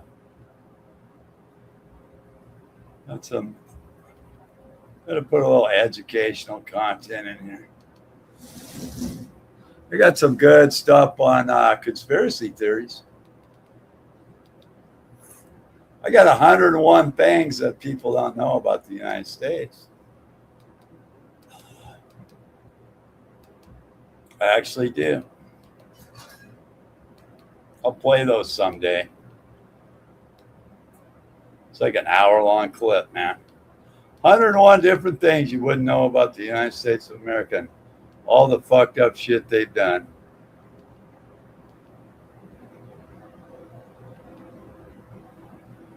I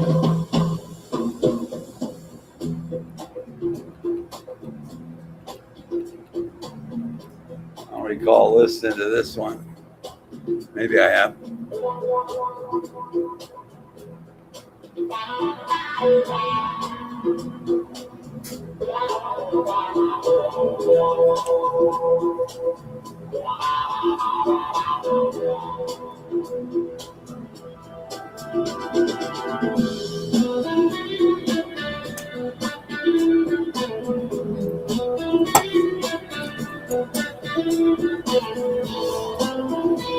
I got food. Oh, spaghetti. Wow.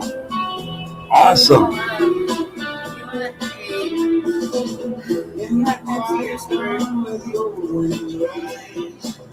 Cup of coffee would be great. Let it.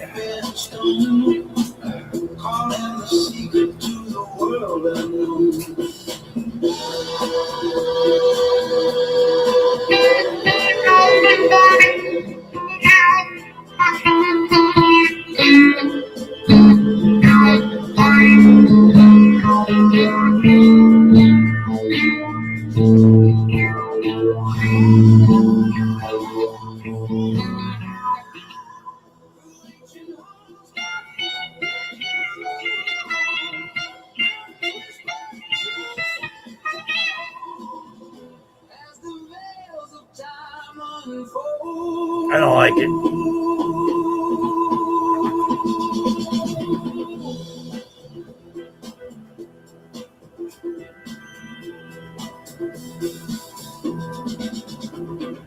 Footsteps drip where the elders pray. Shadows dance in the realms they made. 1,000 voices in the trembling air. Guide the wanderer everywhere.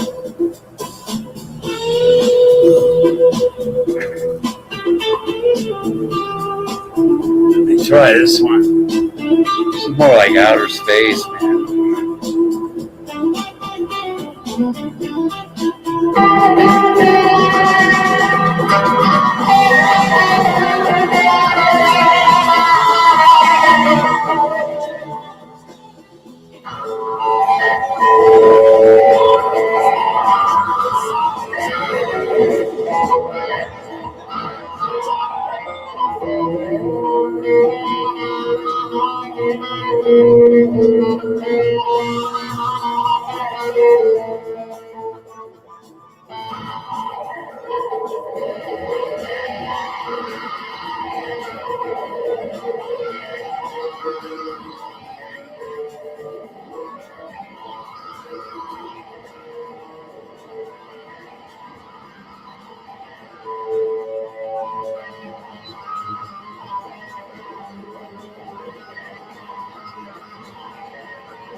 I noticed he's been going all gangster lately. He looks really tough in that hoodie, man. He's trying to look like one of these young guys. Trying to regain the fountain of youth. That's what he's trying to do.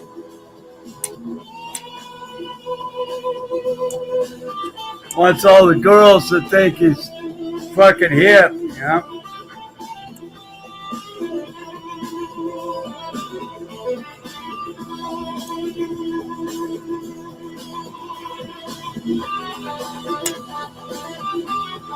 Trying to get one of them young girls, yeah?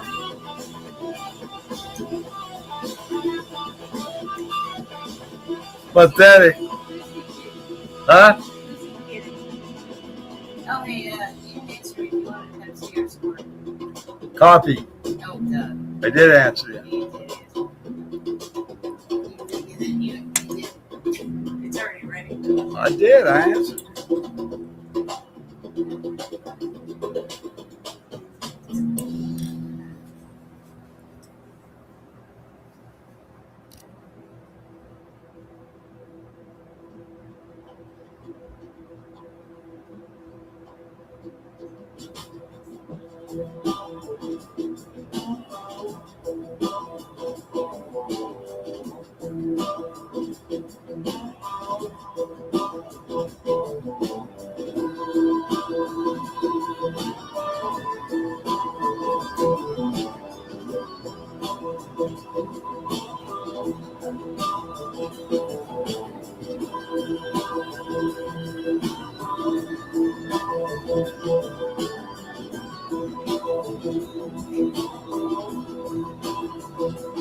When the forest breathing silent rain, ancient winds whisper my name.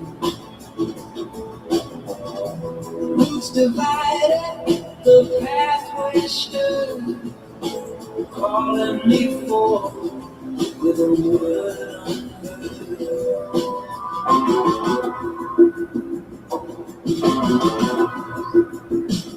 where the twilight veils the ground, and the hidden spirits sound. Through the doorway carved in light, I awaken to the night.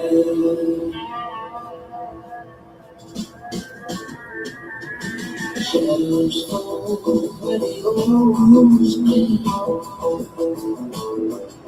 Stars fall gently into the street. Every silence a secret key. Every heartbeat the mountain sleeps. This music sucks.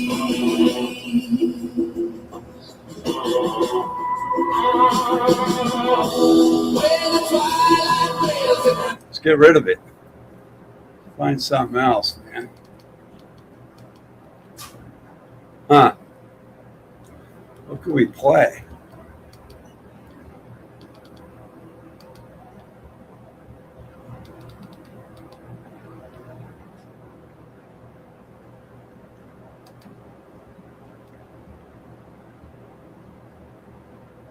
There we go.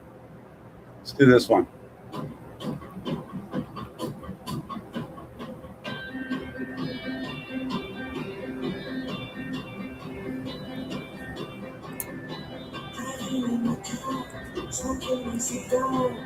The only time I'm happy is when I play my guitar.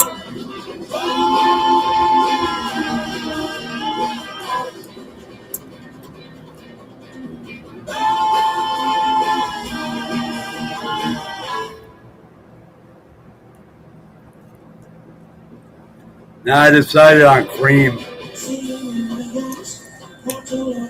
Best of Cream.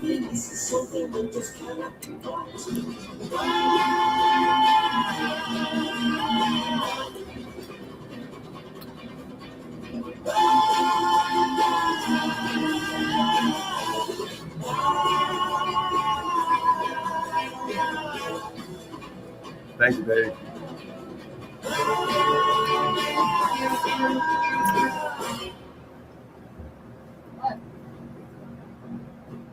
You're hot. That's how we do. Now get. That's how we do. Huh? That's how we do. Yeah, I was.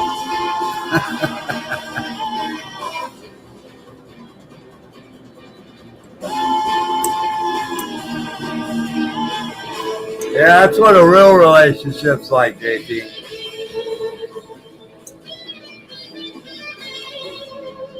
Like when it's not your sister.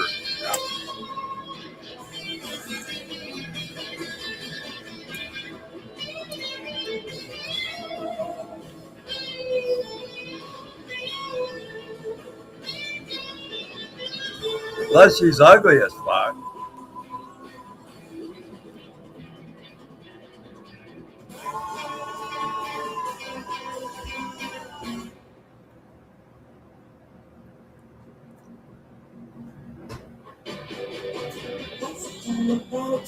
Anyone who wants, I don't wanna go until I found it all out.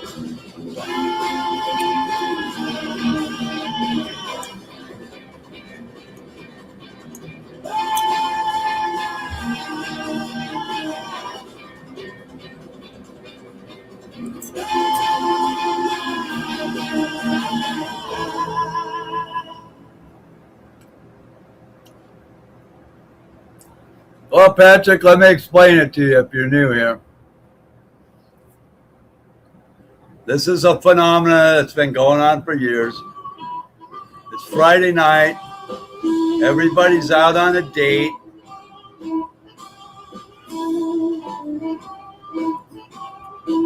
It'll be the same way tomorrow.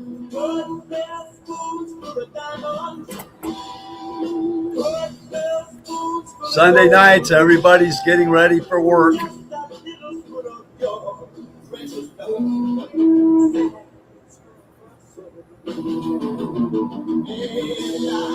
That's how it works here.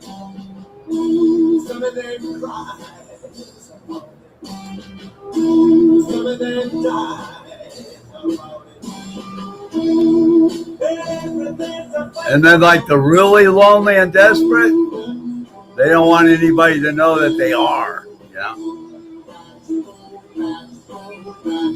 So they'll hide out all night and they'll lurk. Take a guy like Vader.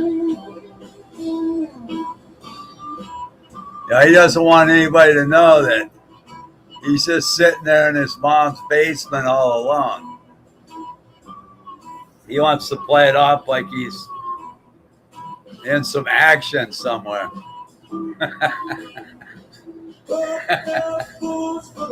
And that goes with all these fucking dudes do this shit. A lot of these women do it too.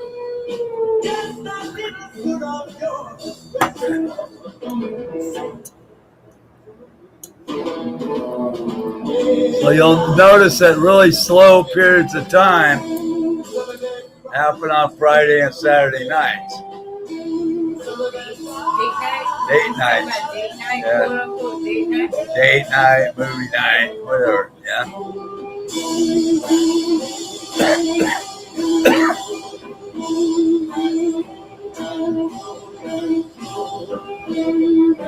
Well, Lady Benham's putting on a pretty good show in Las Vegas. So there's 29 in there watching that.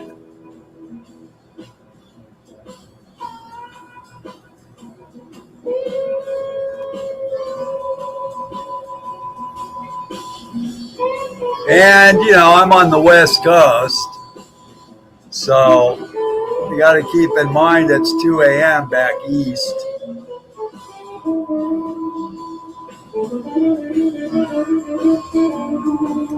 And people do actually get tired on Friday nights sometimes.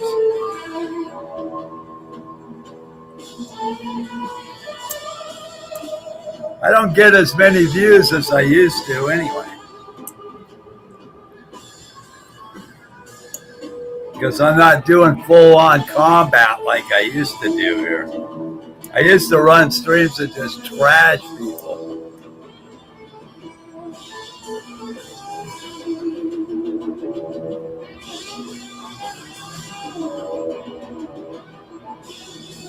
Yeah, they've been blowing up Iran all day.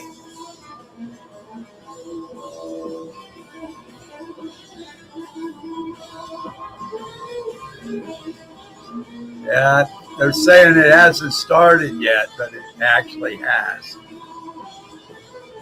They're doing stuff behind the scenes to Agenda Free TV. I watch that.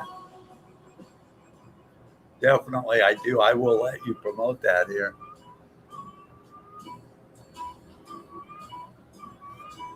Yeah, I was watching it all day today. Been pretty much dialed in. I didn't think it was going to happen.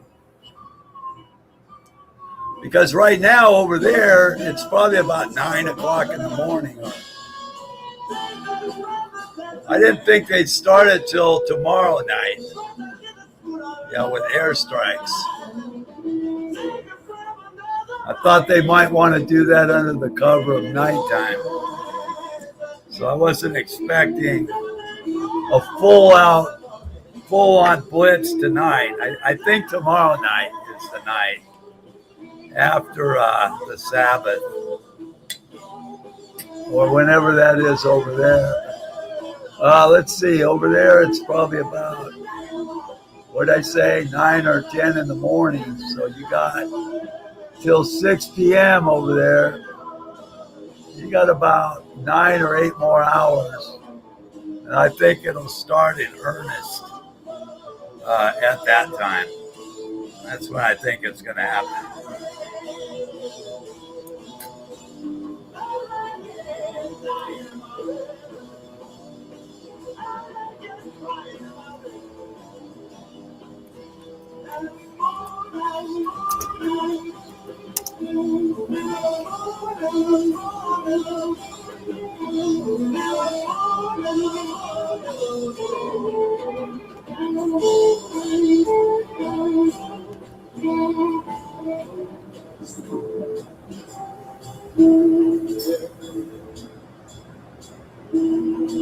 Okay, yeah.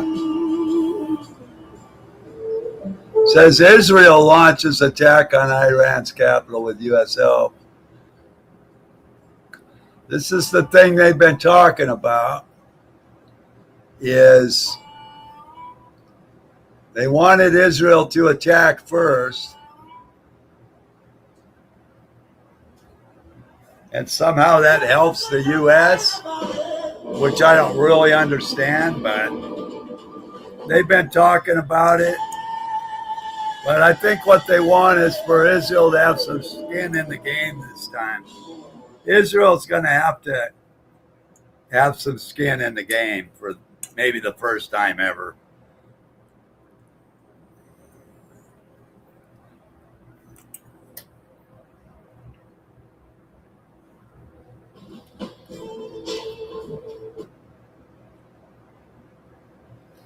Now, I had an idea to float out here.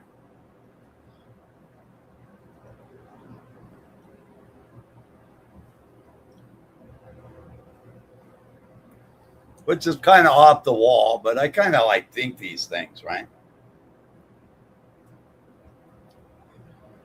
So, they move all this hardware over to the Middle East, right? And so you think there's going to be a major war.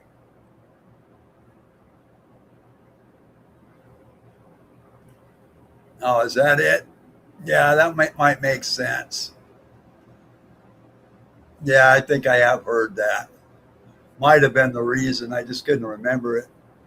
But yeah, since they're an ally of ours, if we have a treaty, we have to go to their defense, right? So what they're trying to do is provoke an attack from Iran. That's what's going on.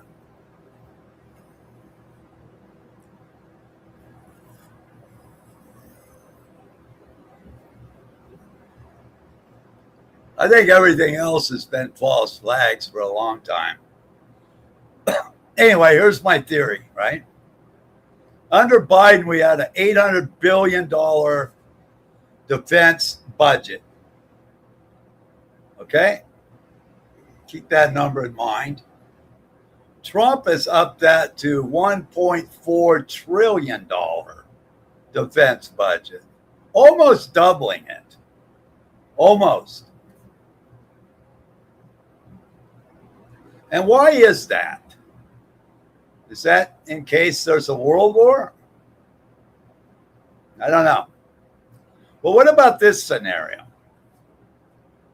What if they want to move assets in place in the Middle East enough to completely defend Israel, right? Our assets.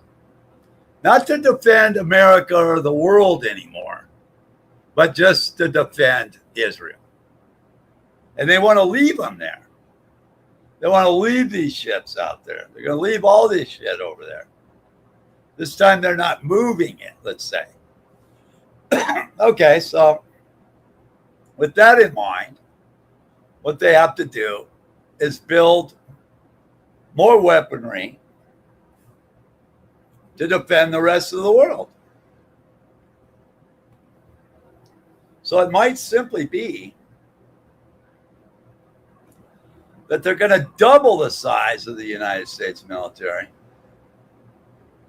in order to completely defend against everything we have defended against, and then completely defend Israel with even more assets over there than we've ever had before going forward. Does that make any sense? So now we're by joining countries. You know, when we make the statements that we are the United States of Israel, it's becoming clear that we actually are. And that's becoming reality now, because that's what we're totally dedicated to. I would like to play this, but this is monetized Agenda Free TV. Can I rewind this? I can. I'm going to have to go watch this, I think. I've been waiting for these guys to fire up. This guy's really good for anybody who wants to watch and get information on this. And he does not really have an agenda. He's just reporting the news and the facts without too much of a slant in one direction at all, or at all. Either way. So I watch this channel myself quite a bit. I watch a lot of this stuff all over, anywhere I can find it. Some I don't care for, but this is a really good channel to watch if you want to keep up with what's going to be going on here, because it's coming.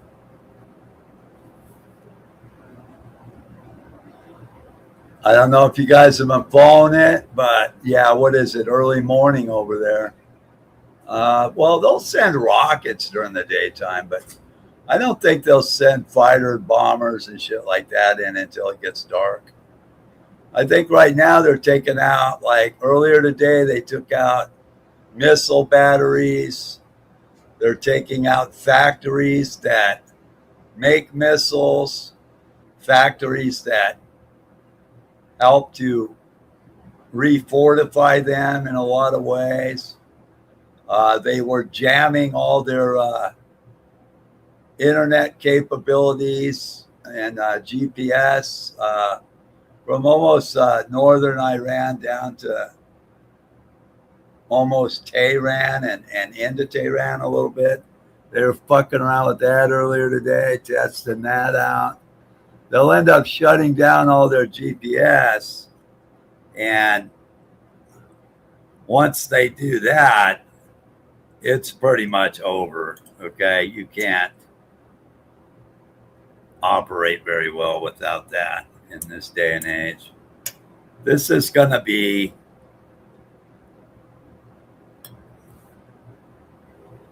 probably more devastating than even what we saw in Iraq.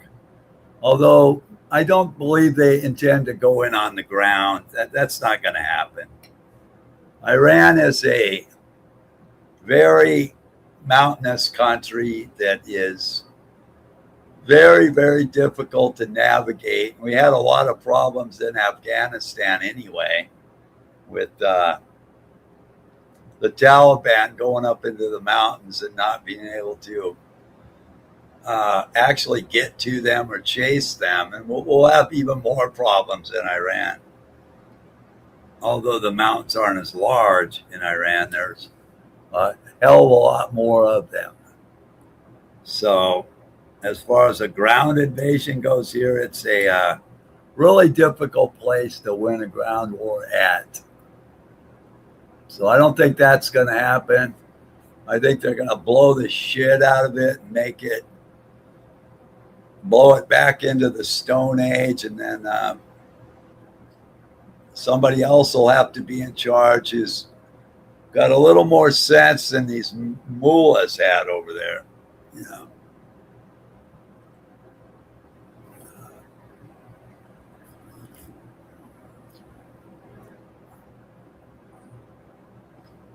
Because there's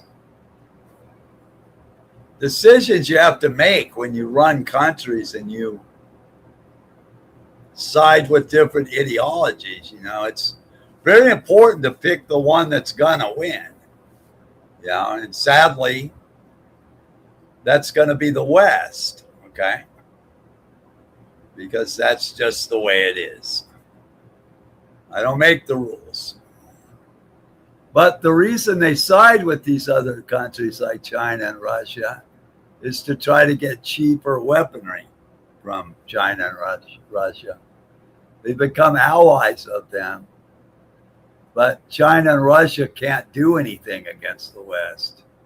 So when push comes to shove like this, they're left holding the bag every time. And that's why I say you got to be a little smarter than what some of these people are.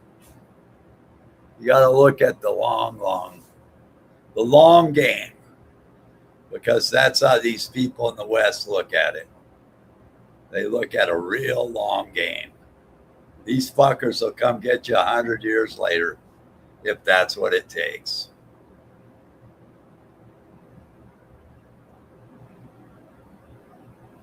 There's no such thing as Judeo-Christianity. There's no such thing at all. But yeah, that's what they're trying to turn it into for now. But Jews hate Christians. They hate them. Okay? So that's all bullshit.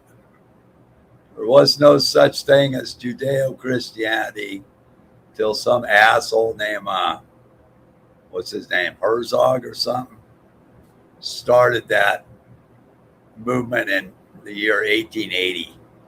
Okay, that's a fairly new development in the history of those two religions.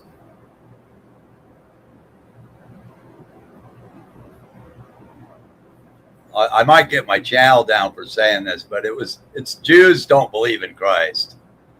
So that's what the Antichrist is. Okay.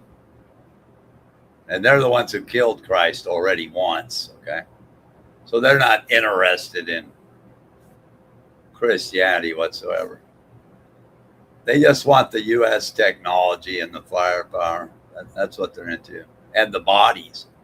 They want to put American bodies in the field for cannon fodder. They call us goys. We're called goys, and we're nothing but cannon fodder to them. Cattle. That's what goyim means. It means cattle. They are not interested in Christianity whatsoever.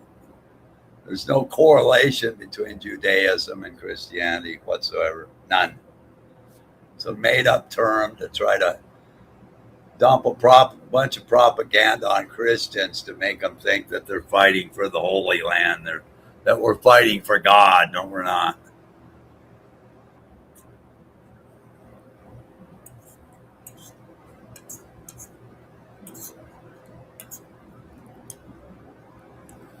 I know it seems convoluted, but it's something they've been working on for a couple thousand years, okay? They've got it pretty figured out now.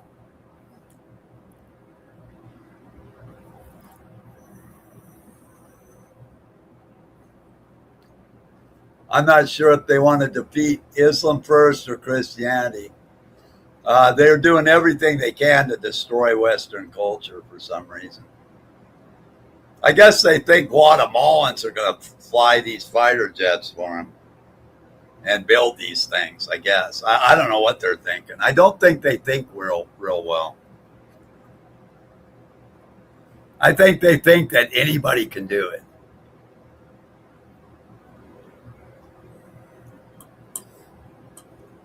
They look at us all the same, so I guess they think a Guatemalan has the IQ of an American. I don't know what they think.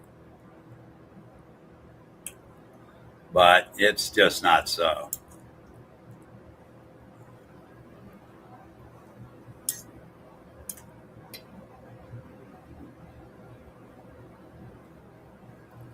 Now, that's not to say that Jewish scientists aren't brilliant. They are. They create a lot of this technology. But they just don't have the manpower to operate all this fantastic equipment.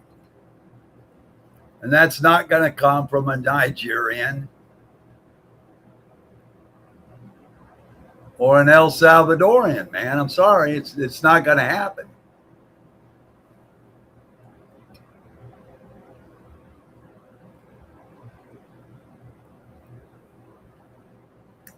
Now, you think that a Mexican who runs away from his own country rather than fight is going to protect your country? Probably not.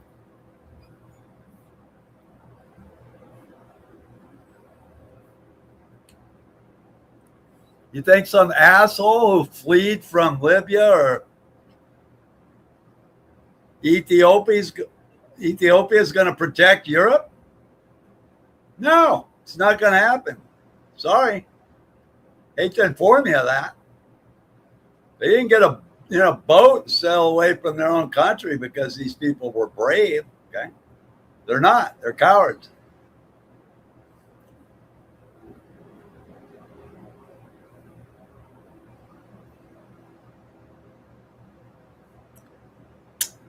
You're not going to force them at gunpoint to be good soldiers either. That's not going to happen either.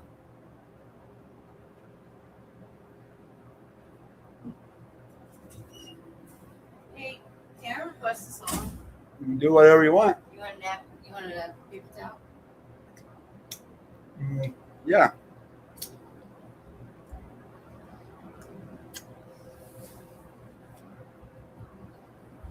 I wanted to hear Only by 9 Inch Nails.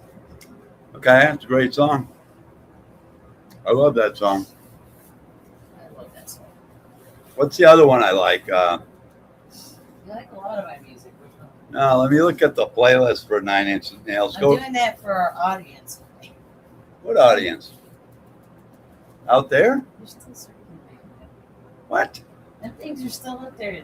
They're staggered, but they're like following. Oh. There's 3 of them. And Oh. they just keep circulating since Oh, right Tom- before that shit happened. Oh, Tom Cruise, you mean? I wouldn't say it was him. Those John- are drones. John- Those are drones. John Travolta flying over my house? Oh, I hope not. That guy's okay. He made me forget what I was typing. 9 Inch Nails. No, they're drones. No, I don't. Nobody I want to wants say. it. Hey, look, I want to see the list of them. I'm trying to. Don't take that out. The only put 9 Inch I Nails. don't want to because I'm requesting one. Put song. NIN. Just put NIN. I already know how to do it. That's This is for simple. my generation, you Okay. dork. That's all you got to do. Why are you There you go. like? I know. I Now- typed in now- only. Now because click that's the song on I'm it looking for. up there. It'll show up too. It'll be right there. So Okay. Now I want you to go across. So keep going. Oh, slow down, man. I can't even see because those. it'll play it. If I Go stay on back. it. Go back. If I stay on it, it'll play. Go. I don't want it to play. I'm looking at the names of them. That's why I have to keep moving. Okay, keep going. 'Cause if you Not don't, so it'll stop fast though. playing. Go. Keep going. I can't see. You're going too fast. I don't care. I'm gonna play the song I want. There's a reason. Anyway, you can play whatever you want. You had to pick that. dirty version. That's fine. He says the F word. That's the only bad thing. It makes it dirty. Okay. There is no you. There's no. There is no you. There's only me. There's no fucking you. There's only me. That's what he says. I'm trying to think of that other one I like. How's it go? Hand that feeds. No, it's not that. It's Closer. about. You want to put your animal? It's like, you know, he's like Templeton in Charlotte's Web. And That's he's a little rat guy, and at the end he's hiding his little notes in a bookshelf. Sure that's closer. No, Closer's a real dirty song. It is. Don't play that. That's not the song. Closer's the one where he talks about monkey fucking, right? Is that like home? Huh? Is that like home?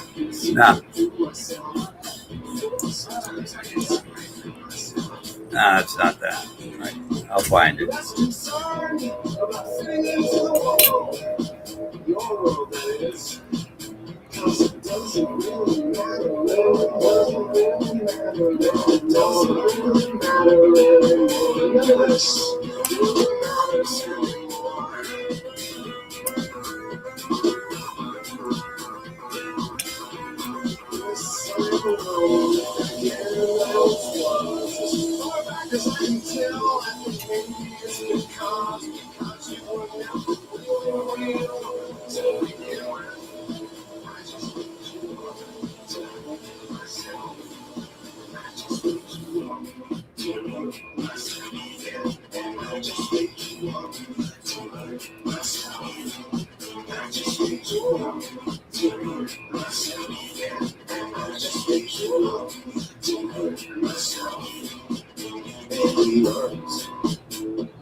There's a lot of aircraft on the perimeter of Iran right now.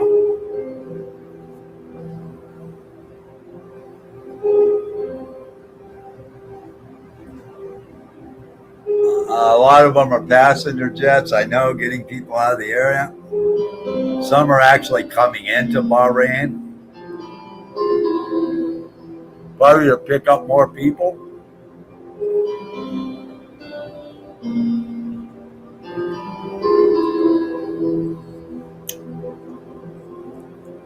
I still recall the taste of your tears,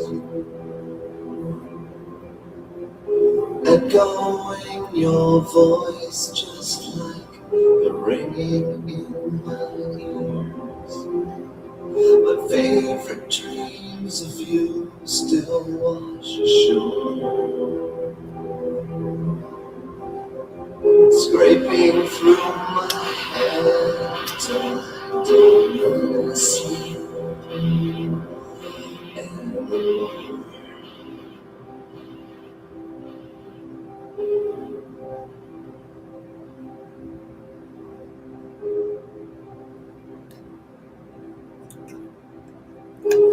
So I think by tomorrow there's going to be a full-scale war.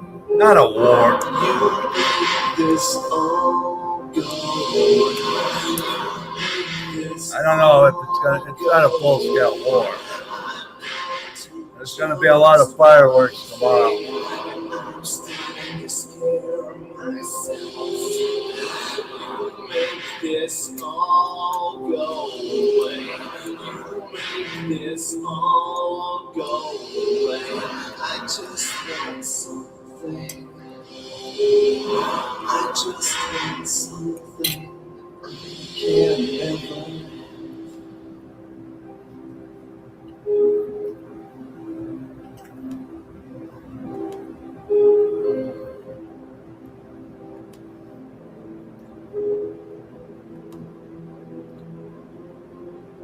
You always were the one to show me how. Back then I couldn't do the things that I can do now.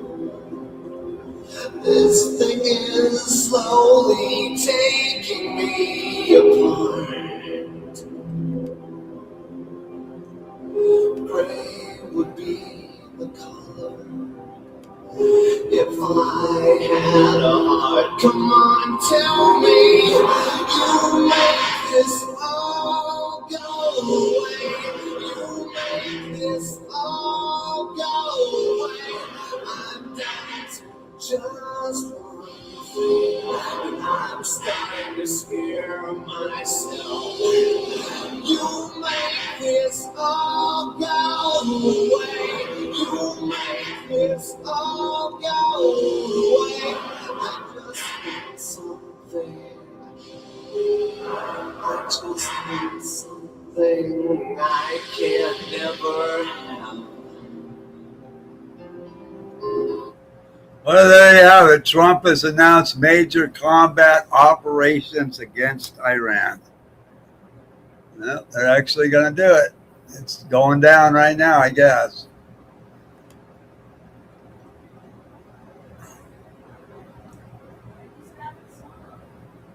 What? Because I just announced that Trump has declared major combat operations against Iran. Okay, that's why I stopped the music. Okay.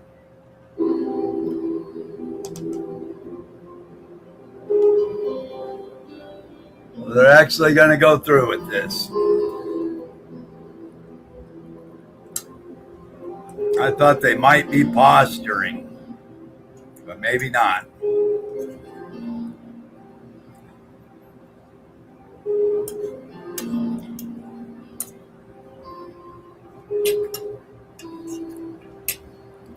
And this isn't about enriched uranium either, by the way. This is about oil. Control of that oil. Though it all looks different now, I know it's still the same. Now you got to keep in mind, Russia and China have swore to defend Iran, but they're full of shit. They're not going to do anything. Reminder of who I used to be. Come on, tell me you made this all go away. You made this all go away. I'm down to just one thing, and I'm starting to scare myself. You made this all go away. You made it all go away. I just want something. I just want something I can never have. I just want something I can never have.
I believe I can see the future.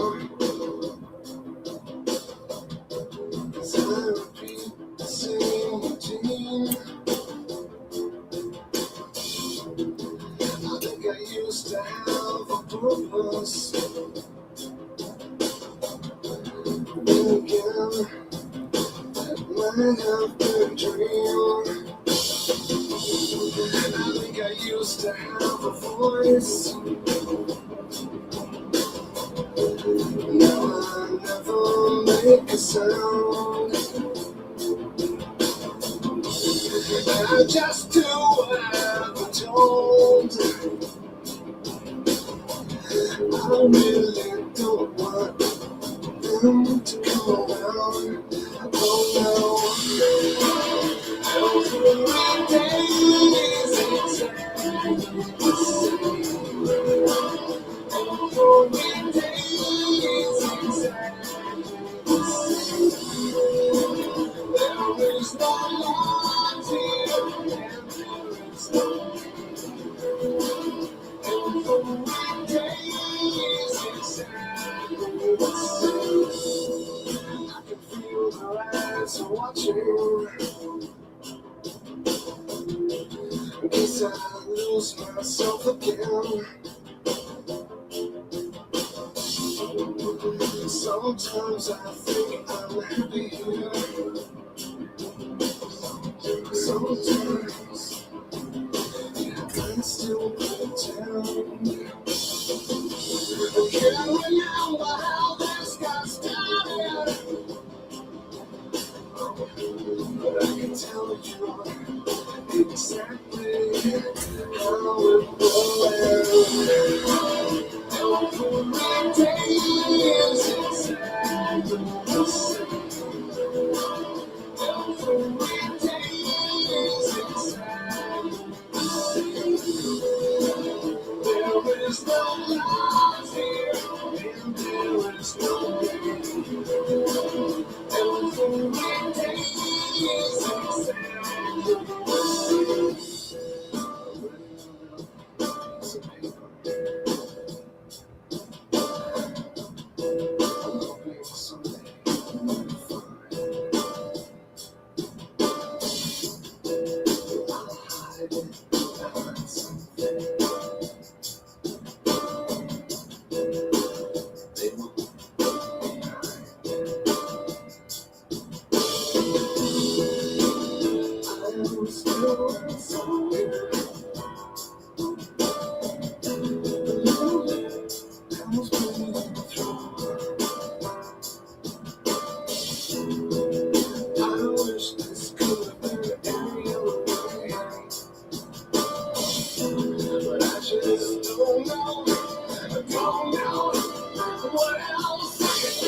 Yeah,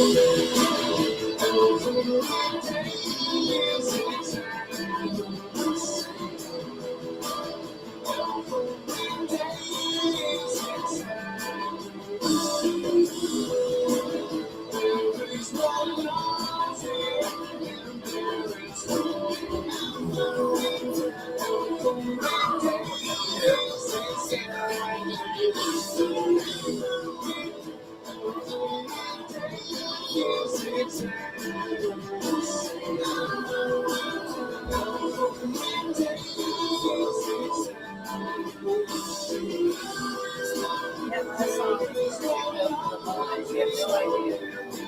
Something I can never have. That's a great song.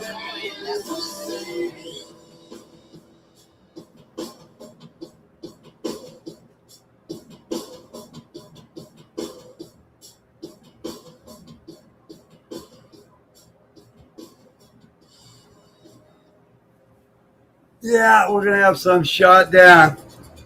All right, I'm gonna get out of here.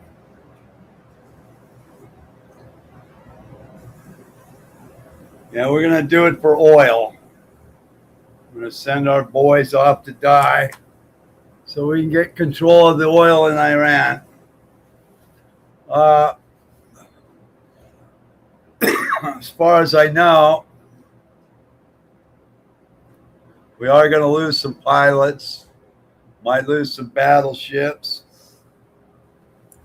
We're going to lose some aircraft. We've got about, from what I understand, 10,000 troops massed on the border in Kurdistan area of northern Iraq. Going to go in into northern Iran, which isn't that far from Tehran. I don't know. They may bring more troops in there. They may fly them in there. They may drop more tanks in there. They might go right into Tehran here and go after those mullahs. Don't know, but yeah, it could get ugly. There's no question about it. Hopefully, it doesn't get too crazy over there. I don't know. Just depends on what that firepower is like in the air, man. It might be more devastating than we can imagine. But nevertheless, there's going to be Iranian patriots on the ground. It's going to be much like the Taliban, probably in Afghanistan, where you're going to have problems with fighters on the ground. Or maybe this will cause a civil war within their own country. But I don't know, man. It's an Islamic state, and what are they going to put back in power? Another asshole like the ones they had before? Who knows? Yeah. The problem is, and the real facts of the matter is this. You're not going to have peace in the Middle East as long as Iran is there. And that's the truth. So, regardless of how we want to look at it, they need to go. And there's a lot of other Arab countries believe the same thing, like Saudi Arabia and Egypt, Jordan, a lot of those Emirate countries, Kuwait. They don't want Iran there. Iran is nothing but a proxy of Russia and China, who they sell weapons to all over the Middle East to create a lot of problems. I personally don't care if there's a Jewish state myself. And you know what? If things get any worse with them, deal with them later on. But right now, Iran sucks. They're creating problems everywhere in the Middle East where the oil is at. They want to pump oil, not have wars all over where the oil is at. And you'll see Iran will light their oil wells on fire just like Saddam did in Kuwait. Probably will by the time this is over. So I don't like to see any of this happen, but I know why it's happening. Because of the problem in the Middle East, and the problem has always been Iran. Because they have one ideology, and that is to destroy Israel.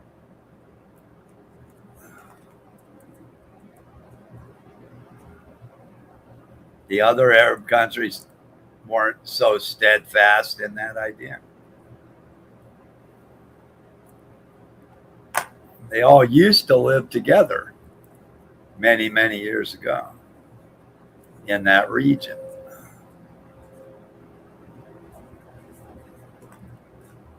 But not with Iran today, since 1979. And they call us the Great Satan. Maybe we are, but I don't think so. I think we're allied with the Great Satan, though, to be honest. Well, there's nothing we can do about it. If you believe in Christ and you believe in God, you have to realize that you can't undo God's will anyway.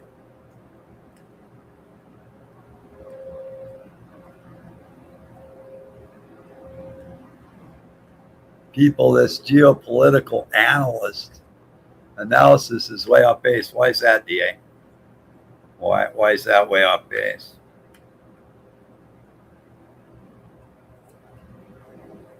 You think you're so smart, DA? You're a mailman, for fuck's sake, dude.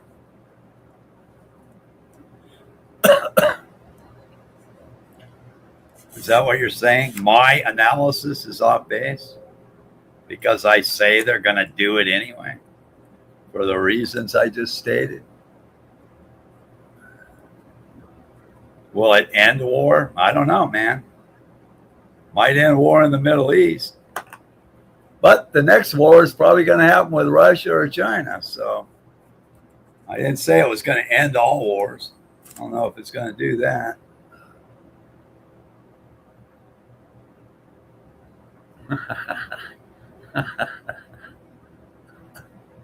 Well, fuck, man. You know, it is what it is.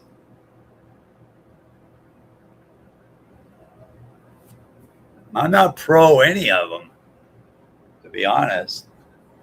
I don't care what they do.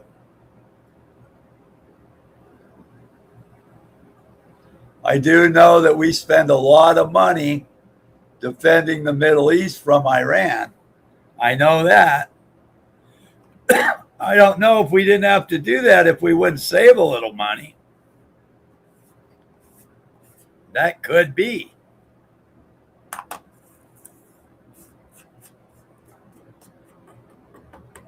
But I don't think that's the big motivation. I think the big motivation is to have another chip to use against Russia and China. It's not that Russia needs our oil, but China certainly does. So if they get control of Iran's oil, they pretty much got China by the nuts, okay? But they don't really need it, honestly, because the fact of the matter is if we ever went to war with China, we just quit buying shit from them. And then their economy would just completely dry up. It would dry up really fast.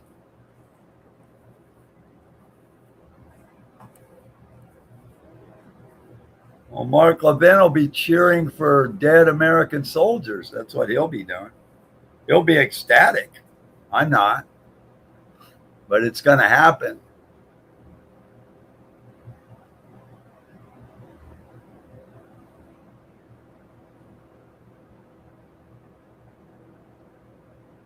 I don't know. I just said, I don't think the whole thing is for Israel, dude. I think there's many reasons they're doing this. There's several different reasons. Israel is a big concern. The oil is another one. The Saudis don't like them either. Russia and China are making money off selling weaponry to these people. There's many reasons for this. They don't want them having control of those seaways down there either. They don't even want them being in the vicinity. You know, there's a lot of reasons for wars. There's not just one reason, no matter what they tell you. There's never just one reason they do this shit. You know? Because they have several different ways of coming after you, either economically or many different ways. But when you have an ideology that's Islam, for instance, that aspires that everybody's going to be ruled by Allah, and that's it, no negotiations, fuck you, man. And that's what's happening. That's another reason. Well, DA, we've given billions to all kinds of other countries too, haven't we? Think about that. Have we not?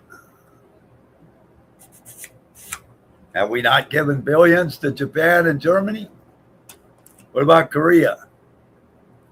What about all the other European countries? Every place else we're putting bases at all over the world. Arab countries, haven't we sucked billions into them? All their oil infrastructure and everything else. Haven't we done that? How many billions we think we sent to Africa to feed all of them? Come on, man. Try to think outside the box a little here, kid. I know it's hard for you being a mailman and shit, but Israel's not the only place we send money to. We send money into a lot of countries. In fact, we ought to quit sending money to any of them. Because not too many of them do too much for us, man. Yeah, 600 military bases worldwide. How much money you think we're pouring into those countries? Well, How many viewers you got? how many beers? Viewers. Oh, not many. Shit, 13, man. I don't have that many viewers. Friday night. That sucks. You're on your Friggin' Wiggin channel, though. Live streaming. So, There's lots of reasons why they're attacking Iran. Iran has been obnoxious since 1979. Completely obnoxious. I'll tell you what, DA. I don't know how old you are, but if you're anywhere near as old as I am, in 1979, I was pissed off at Reagan. He should have went over there and bombed the fuck out of them then, at that very fucking moment. That was my opinion. He got the hostages back, but he's lucky I wasn't. They were lucky I wasn't president. I would have blown that fucking place off the map right then and there for that.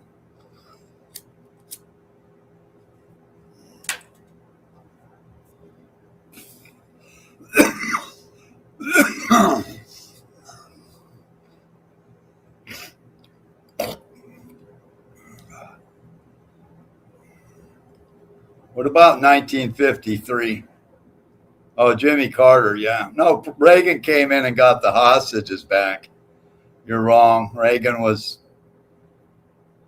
took over in 1980.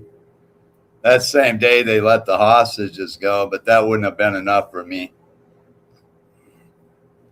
I didn't say level the whole country.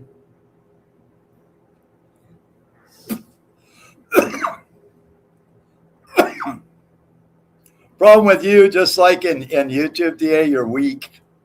You're a weak person. You're very weak. You're weak in YouTube, and you're weak in your political ideas. You're a pacifist, basically a leftist. You might as well be out there fucking with those fucking women chanting at ICE agents. That's the way I view you. you know, they were up there at Walmart today. Who was? The ICE people that had I don't know what kind of documentation they have, but a woman tried to stop me specifically and asked me if I wanted to fight ICE, and I said, I just went like this. I waved at her, he kept walking. I was like, oh, no, I'm good. Yeah, you should dye your hair purple, DA, I gave and her no reaction whatsoever, just a polite go wave. protest. Go protest at the Pentagon or something. Yeah, People are that's what you ought to do. They're getting out there, turning into radicalists. Let's just get rid of all law while we're at it. You know, sarcasm for all you guys out there. That's crazy. Go get yourself a prayer rug and strap a diaper on your head, man. Yeah.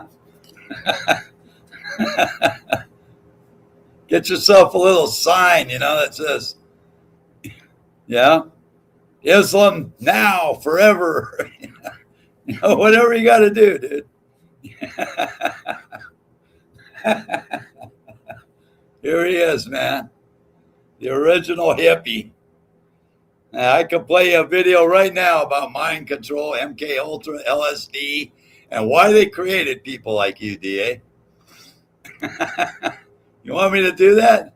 You got the time to sit here and listen for a few minutes? I'll play some shit that you don't even know about. How they created people like you, okay? And they did it with LSD, man, back in the 60s and 70s. Luckily, it didn't work on me, man. Because I took so much fucking LSD, I'd just soon kill everybody. Okay? But most of you hippie types, you know what I mean? Got all passive and shit, And see, you're the last kind of people who are going to overthrow this government and make it right. And that's what they want. They don't want people like me. They want people like you that aren't going to do anything except sit up on a panel and cry about the state of the world, man. That's what they want. They don't want people who are actually going to do anything. Yeah? No. So? They could do with some blowhards, but the moment you start going public and mentioning the truth, they get scared. You understand what they did with LSD. Then you'd understand how they created all this. And LSD was a big tool that they used. And so your daddies were hippies. They raised up more hippies. And then those raised up more. And now today, all you got is simps and soy boys and kelp eating fucking latte sipping motherfuckers that ain't going to do shit. Okay? That's exactly the way they want it. It took them about 50 years, but they did it. And it all started with LSD, man. Did you know that? Now, if that's fucking bothering you and you think that sounds like a conspiracy theory or something, yeah, prove me wrong.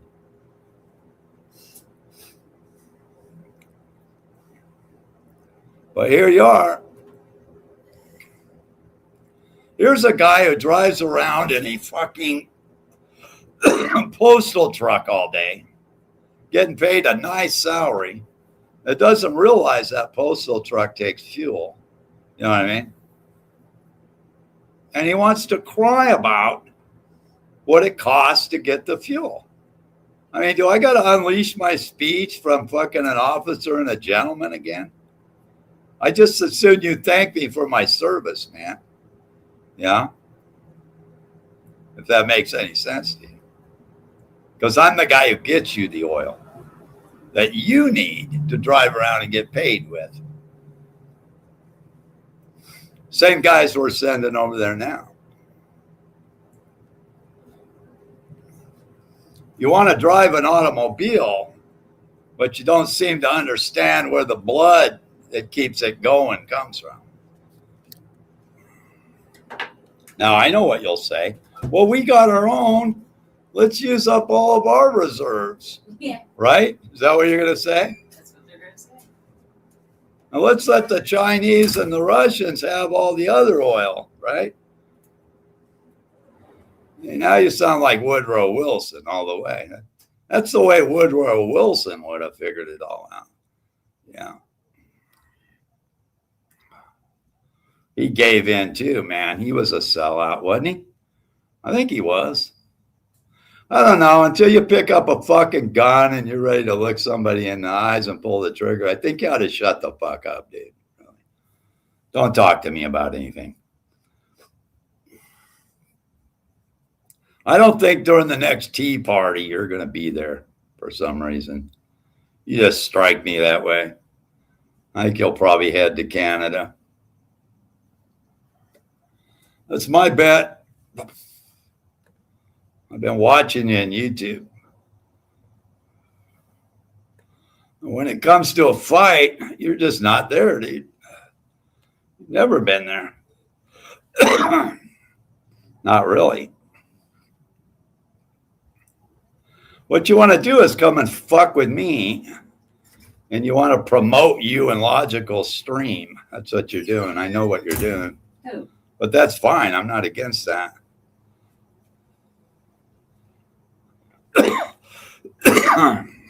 Oh, see, that's what he's trying to do. I just said that. You're trying to pretend you're better than me, DA, and you're not anywhere near. You're not even in my league, dude. Yeah? You're not even close to what I am. You're out of your element, Donnie. Doing that shit for the Big Lebowski. Yeah, You're out of your element, Donnie. Yeah, I doubt if DA can even bowl. Yeah. Probably not. The tube sock will weigh him down. The fucking bowler stride. You know who could probably bowl a CB? Randy Quay's looking ass. I know you never mentioned that stream. I know. You know, I wouldn't either. I think Logical. I think Logical's even having second thoughts. You know what happens, man? He probably thought, "Fuck, I could have got this going if I didn't have DA up here." It's dragging me down, cramping my style. Even Logical's going, "Fuck, I got to find a way to get rid of this guy. I know what I'll do. I just won't show up on Thursday." That's what he did. He just fucking left this guy holding the bag, man. Yeah. Shit. Funny thing is, he was in Las Vegas spamming Billy out of the room at the same time. Yeah. Fight my bot. Mm-hmm. It actually fucking happened. Anyway, yeah, he's up here trying to climb up over me. That's what he does all the time. I'm not against you guys. I hope you get it going because I get tired of doing this shit. But somebody's got to do it.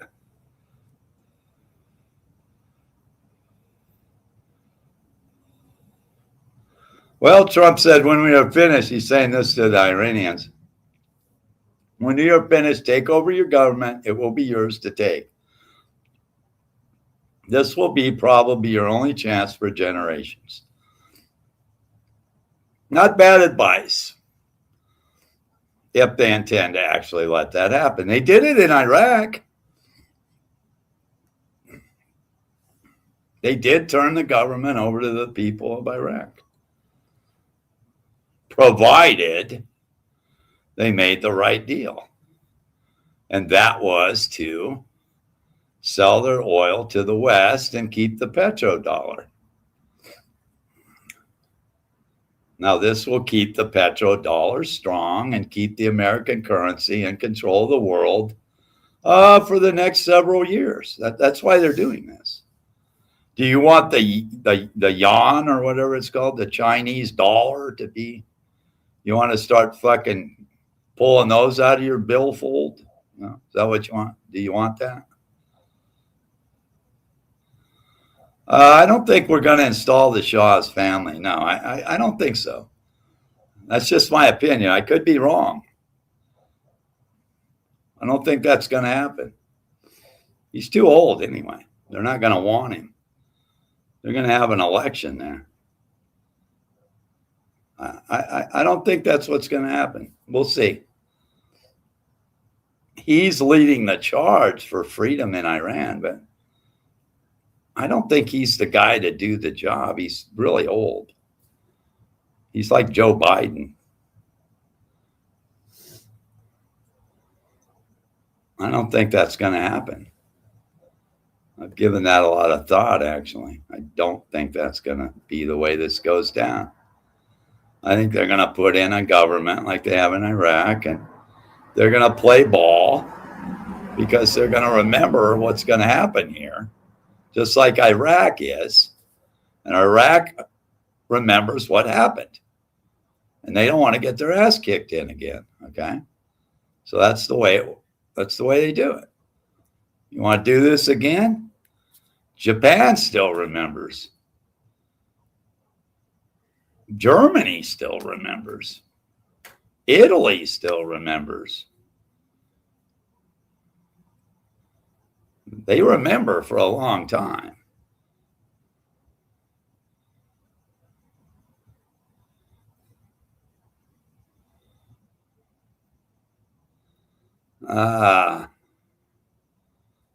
I don't care if they have mass surveillance of U.S. citizens, to be honest. I don't give a fuck. I got nothing to hide.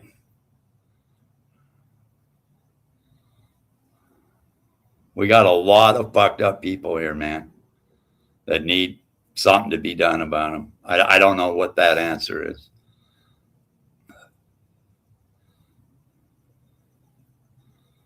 ChatGPT, what's that? Just agreed to give the Department of War. What's ChatGPT? I don't even know what that is. They're already doing mass surveillance on us.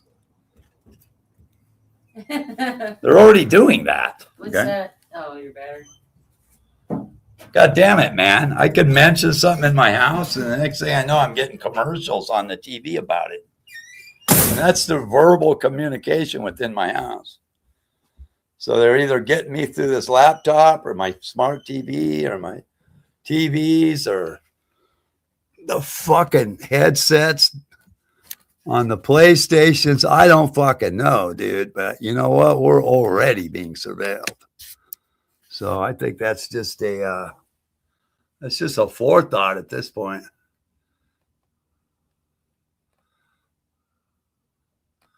Yeah, I don't know much about that AI shit. I don't bother with it. I know it's coming. It's already here. There's nothing we're going to do to stop it. Why am I a dummy? Because I just mentioned it?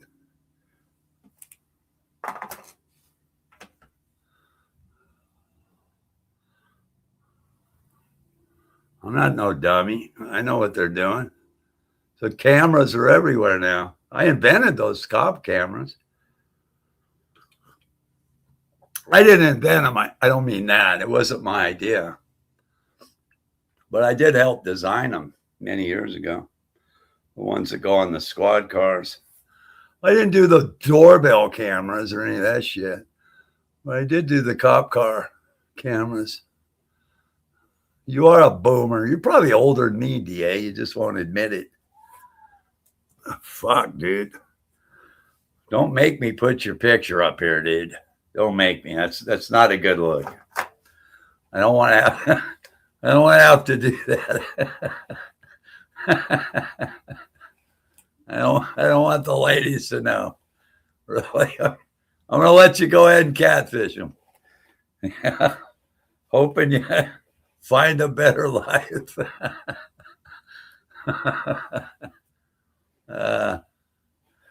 No, I wasn't a coder like her. My program machinery. She claims she invented the internet. Who the fuck said you were a coder? Shannon said. Oh, shut the fuck up. Shannon said she invented the internet. Wrote Does all the code in a for the internet.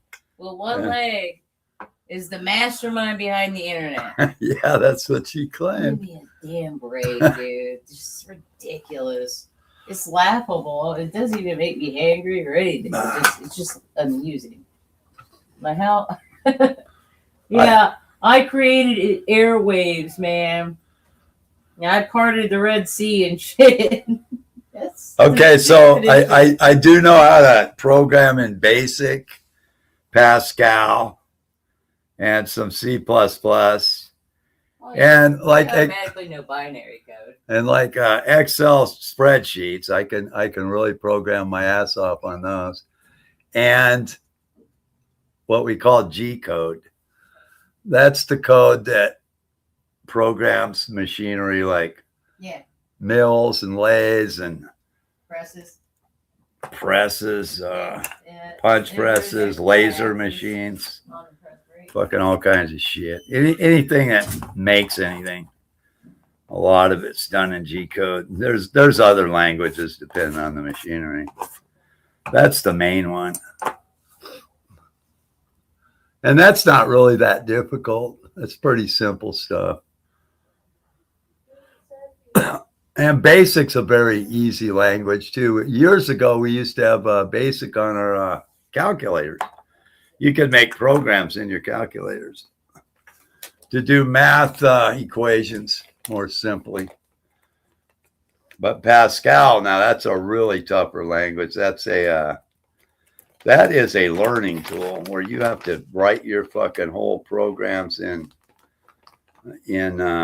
you really use some logic, and they gotta flow together. Basic you can go patch in later on. You can add shit into it. For instance, that was one of the original languages. And so if you fucked up and you made a mistake, you could add into the end of the code what they call a go-to statement. And go back to a certain line and do some loops or whatever the fuck you're going to do there and fix it. But in Pascal, you can't make any mistakes from the beginning. You got to know exactly what the fuck you're doing.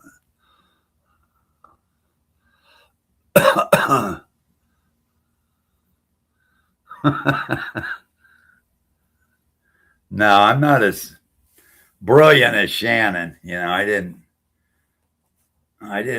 invent the internet or anything.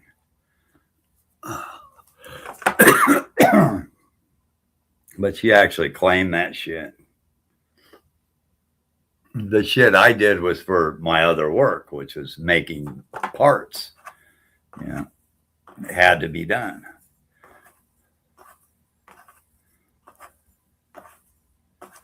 That's how you had to do it.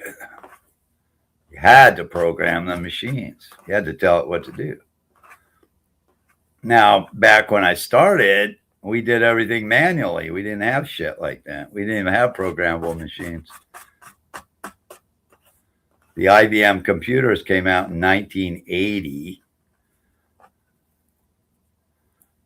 And with those, well, we had computers prior to that even, but they ran off floppy drives. And we could store shit on floppy drives. But man, that was fucking cumbersome too. And those things were slower than fuck. That was even before the 1980 IBM machines and the clones. Long time ago, man.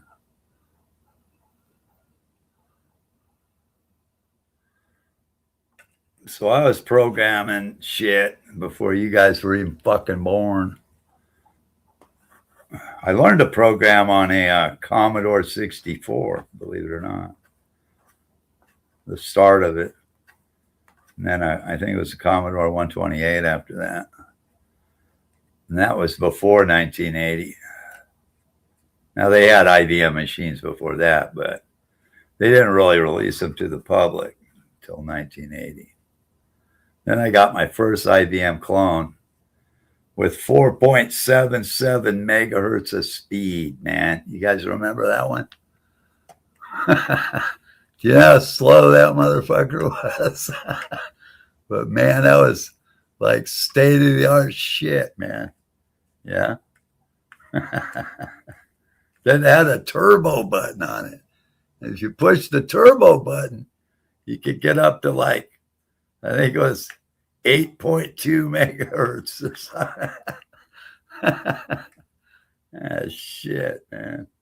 Fucking, we were rocking then, man. But it was a lot better than a floppy sitting there going bzzzt, bzzzt, bzzzt, bzzzt, bzzzt, bzzzt, taking like 5 minutes to load anything. Yeah, fuck. But we used to have to write those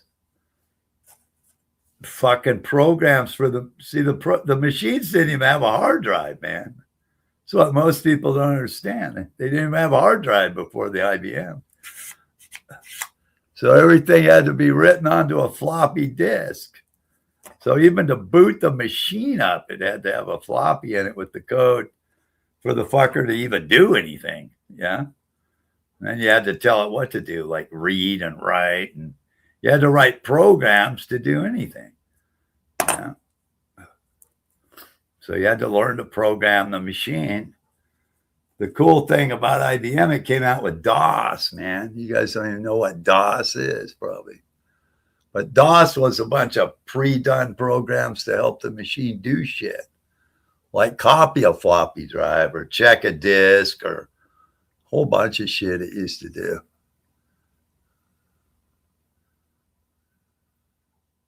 You think you can compete with and what the fuck in computers? Fuck, dude, are you drunk? See if you can spell, man. What the fuck is that?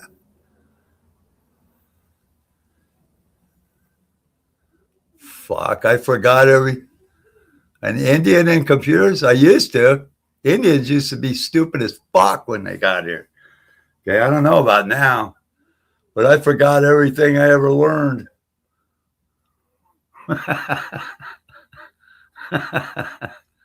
Oh, Indians were dumber than fuck when they first started coming over here. Those fucking assholes. Hey, man, I went to an interview once. Here's how stupid Indians are, right?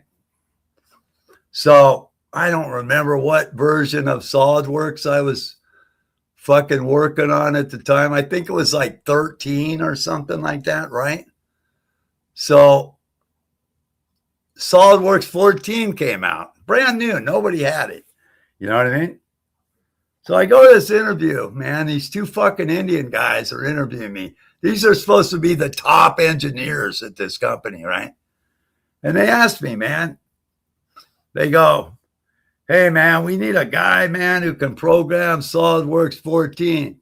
Yeah. I'm like, well, isn't that like the new program that they just put out? They go, yeah, we got it. We got SolidWorks 14. Do you know how to use it? I go, no. Yeah.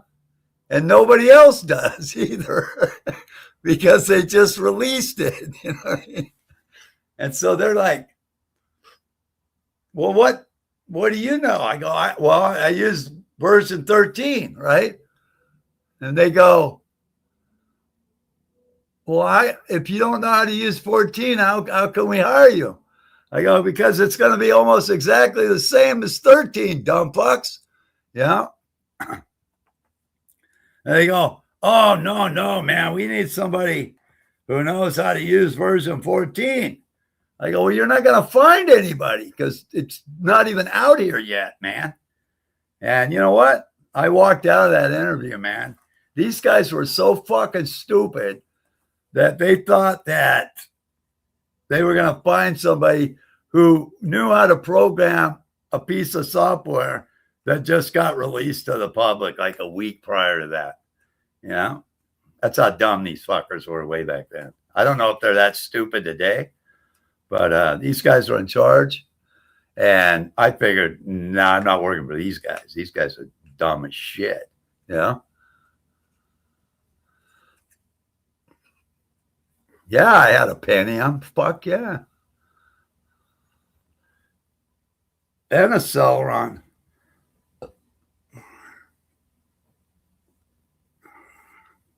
Had all that shit. I built computers.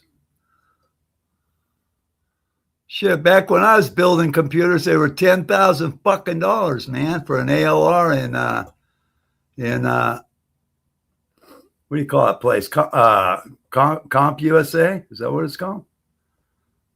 Yeah, $10,000 fucking dollars, man, for a standalone computers way back then. Did you know that? Like that was a 486, man.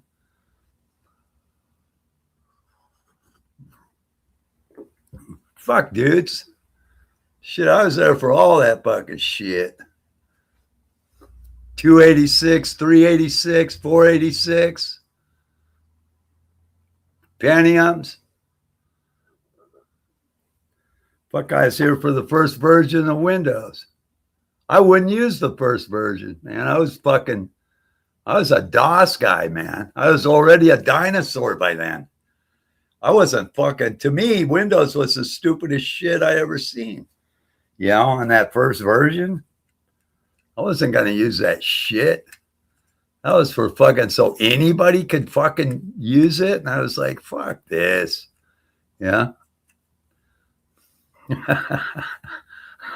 I refused to use Windows in engineering. I kept doing everything the old-fashioned way for like 3 years, man. Until they finally came out with like Windows, I think Windows 98. I think that's when I first started fucking using Windows. Decided, fuck it. I might as well get with the culture, you know. I don't know. Oh, I was fucking stubborn, man. Yeah.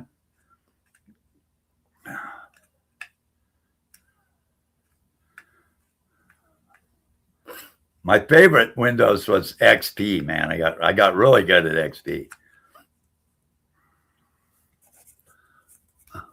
And I didn't want to give that up either.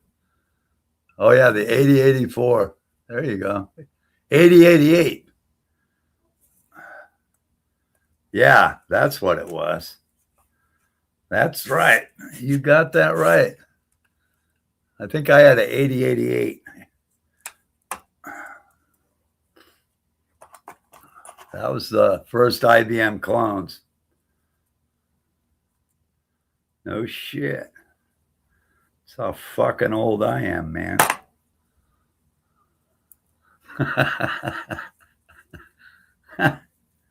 You guys are clowns to me. I'm fucking stupid as fuck when it comes to technology today, to be honest. I really am. I am not. I gave up on it when I retired from engineering, man. After I did that, I didn't have to fuck with it no more. And I'm not really that good at it, anything at all, except Windows. I'm still real good at Windows. I could program Excel too, or anything else, but when it comes to all this new technology, I just quit keeping up with it, man. I don't need to anymore. So I don't do it. But fuck, in the old days, man, you had to keep up with it. When I was working, you had to do it. Otherwise, man, you couldn't get shit done. You know, the way it used to be, man, is they would drop a machine off, right?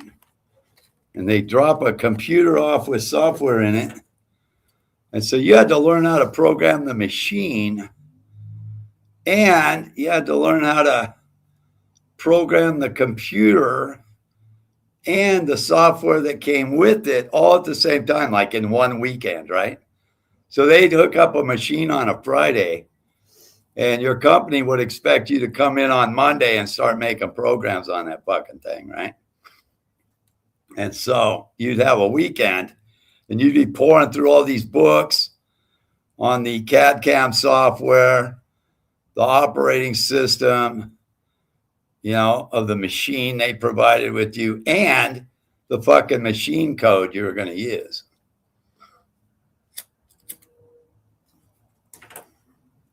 So you'd come back on Monday, you'd have the basic idea what the fuck you were doing, you know? And on the average, you'd have to write about 8 programs a day for 8 different parts and shit like that. You know, that's generally what you want to do, about 1 an hour. But you come in on Monday and you barely get 1 done, you know, or 2. They'd be the shittiest programs you ever seen. They just look like shit, you know. They wouldn't run right, man. And, oh, fuck, man. But anyway, by the second or third day, yeah, You get that fucking shit to actually look like it was resembling that you knew what you were doing, and then you just go from there. Well, that's how it used to be. Nowadays, they send you to school, They'll send these new hot shots to a 2 or 3 week training course, We never had those advantages, you know what I mean? Like when you get a new machine, you had to figure it all out by yourself back then. Wasn't nobody to help you.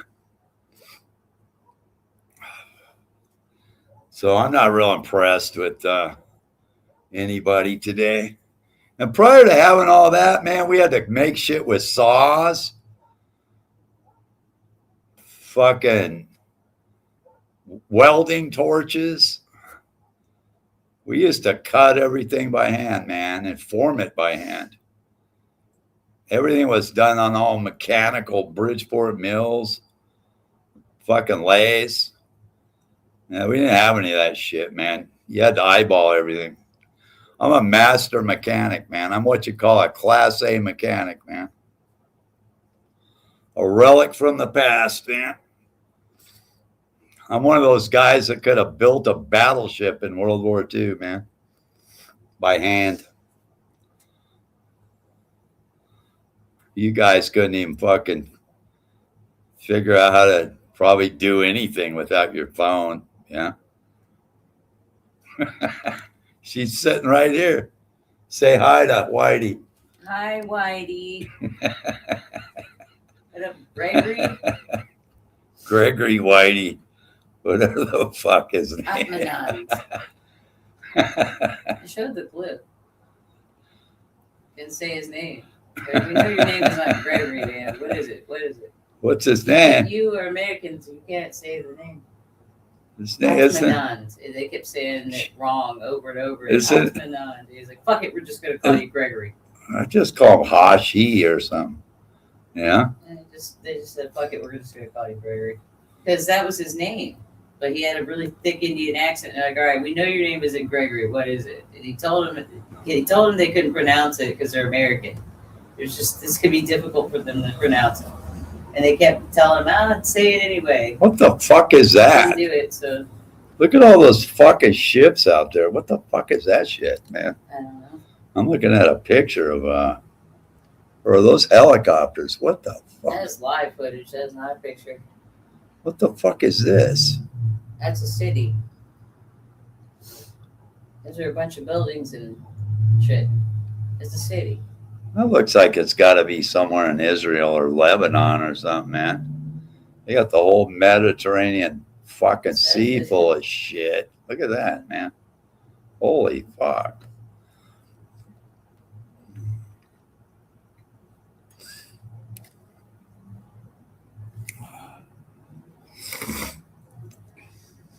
Yeah, I'm going to go watch the war, man. That's what I'm going to do. I got to get out of here. I'm going to spend the next, what time is it? Probably next hour and a half, man. Seeing what's going on with that. I expect it to get going here tomorrow pretty well. We'll see how that goes. But then I got to get some sleep. All right, I'm out. It's good to see y'all. No, I have not moved to Texas yet. You'll know when you know. I might have another year. I'm locked up in a legal formality I got to accomplish, which is a long process. It's not that long. Huh? We don't need to be here that damn long if we don't gotta be. Well, we'll see. Hopefully it happens sooner than that.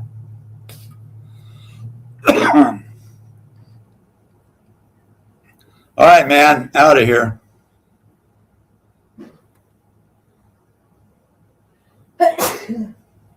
Keep plugging away, DA. Eventually it'll work.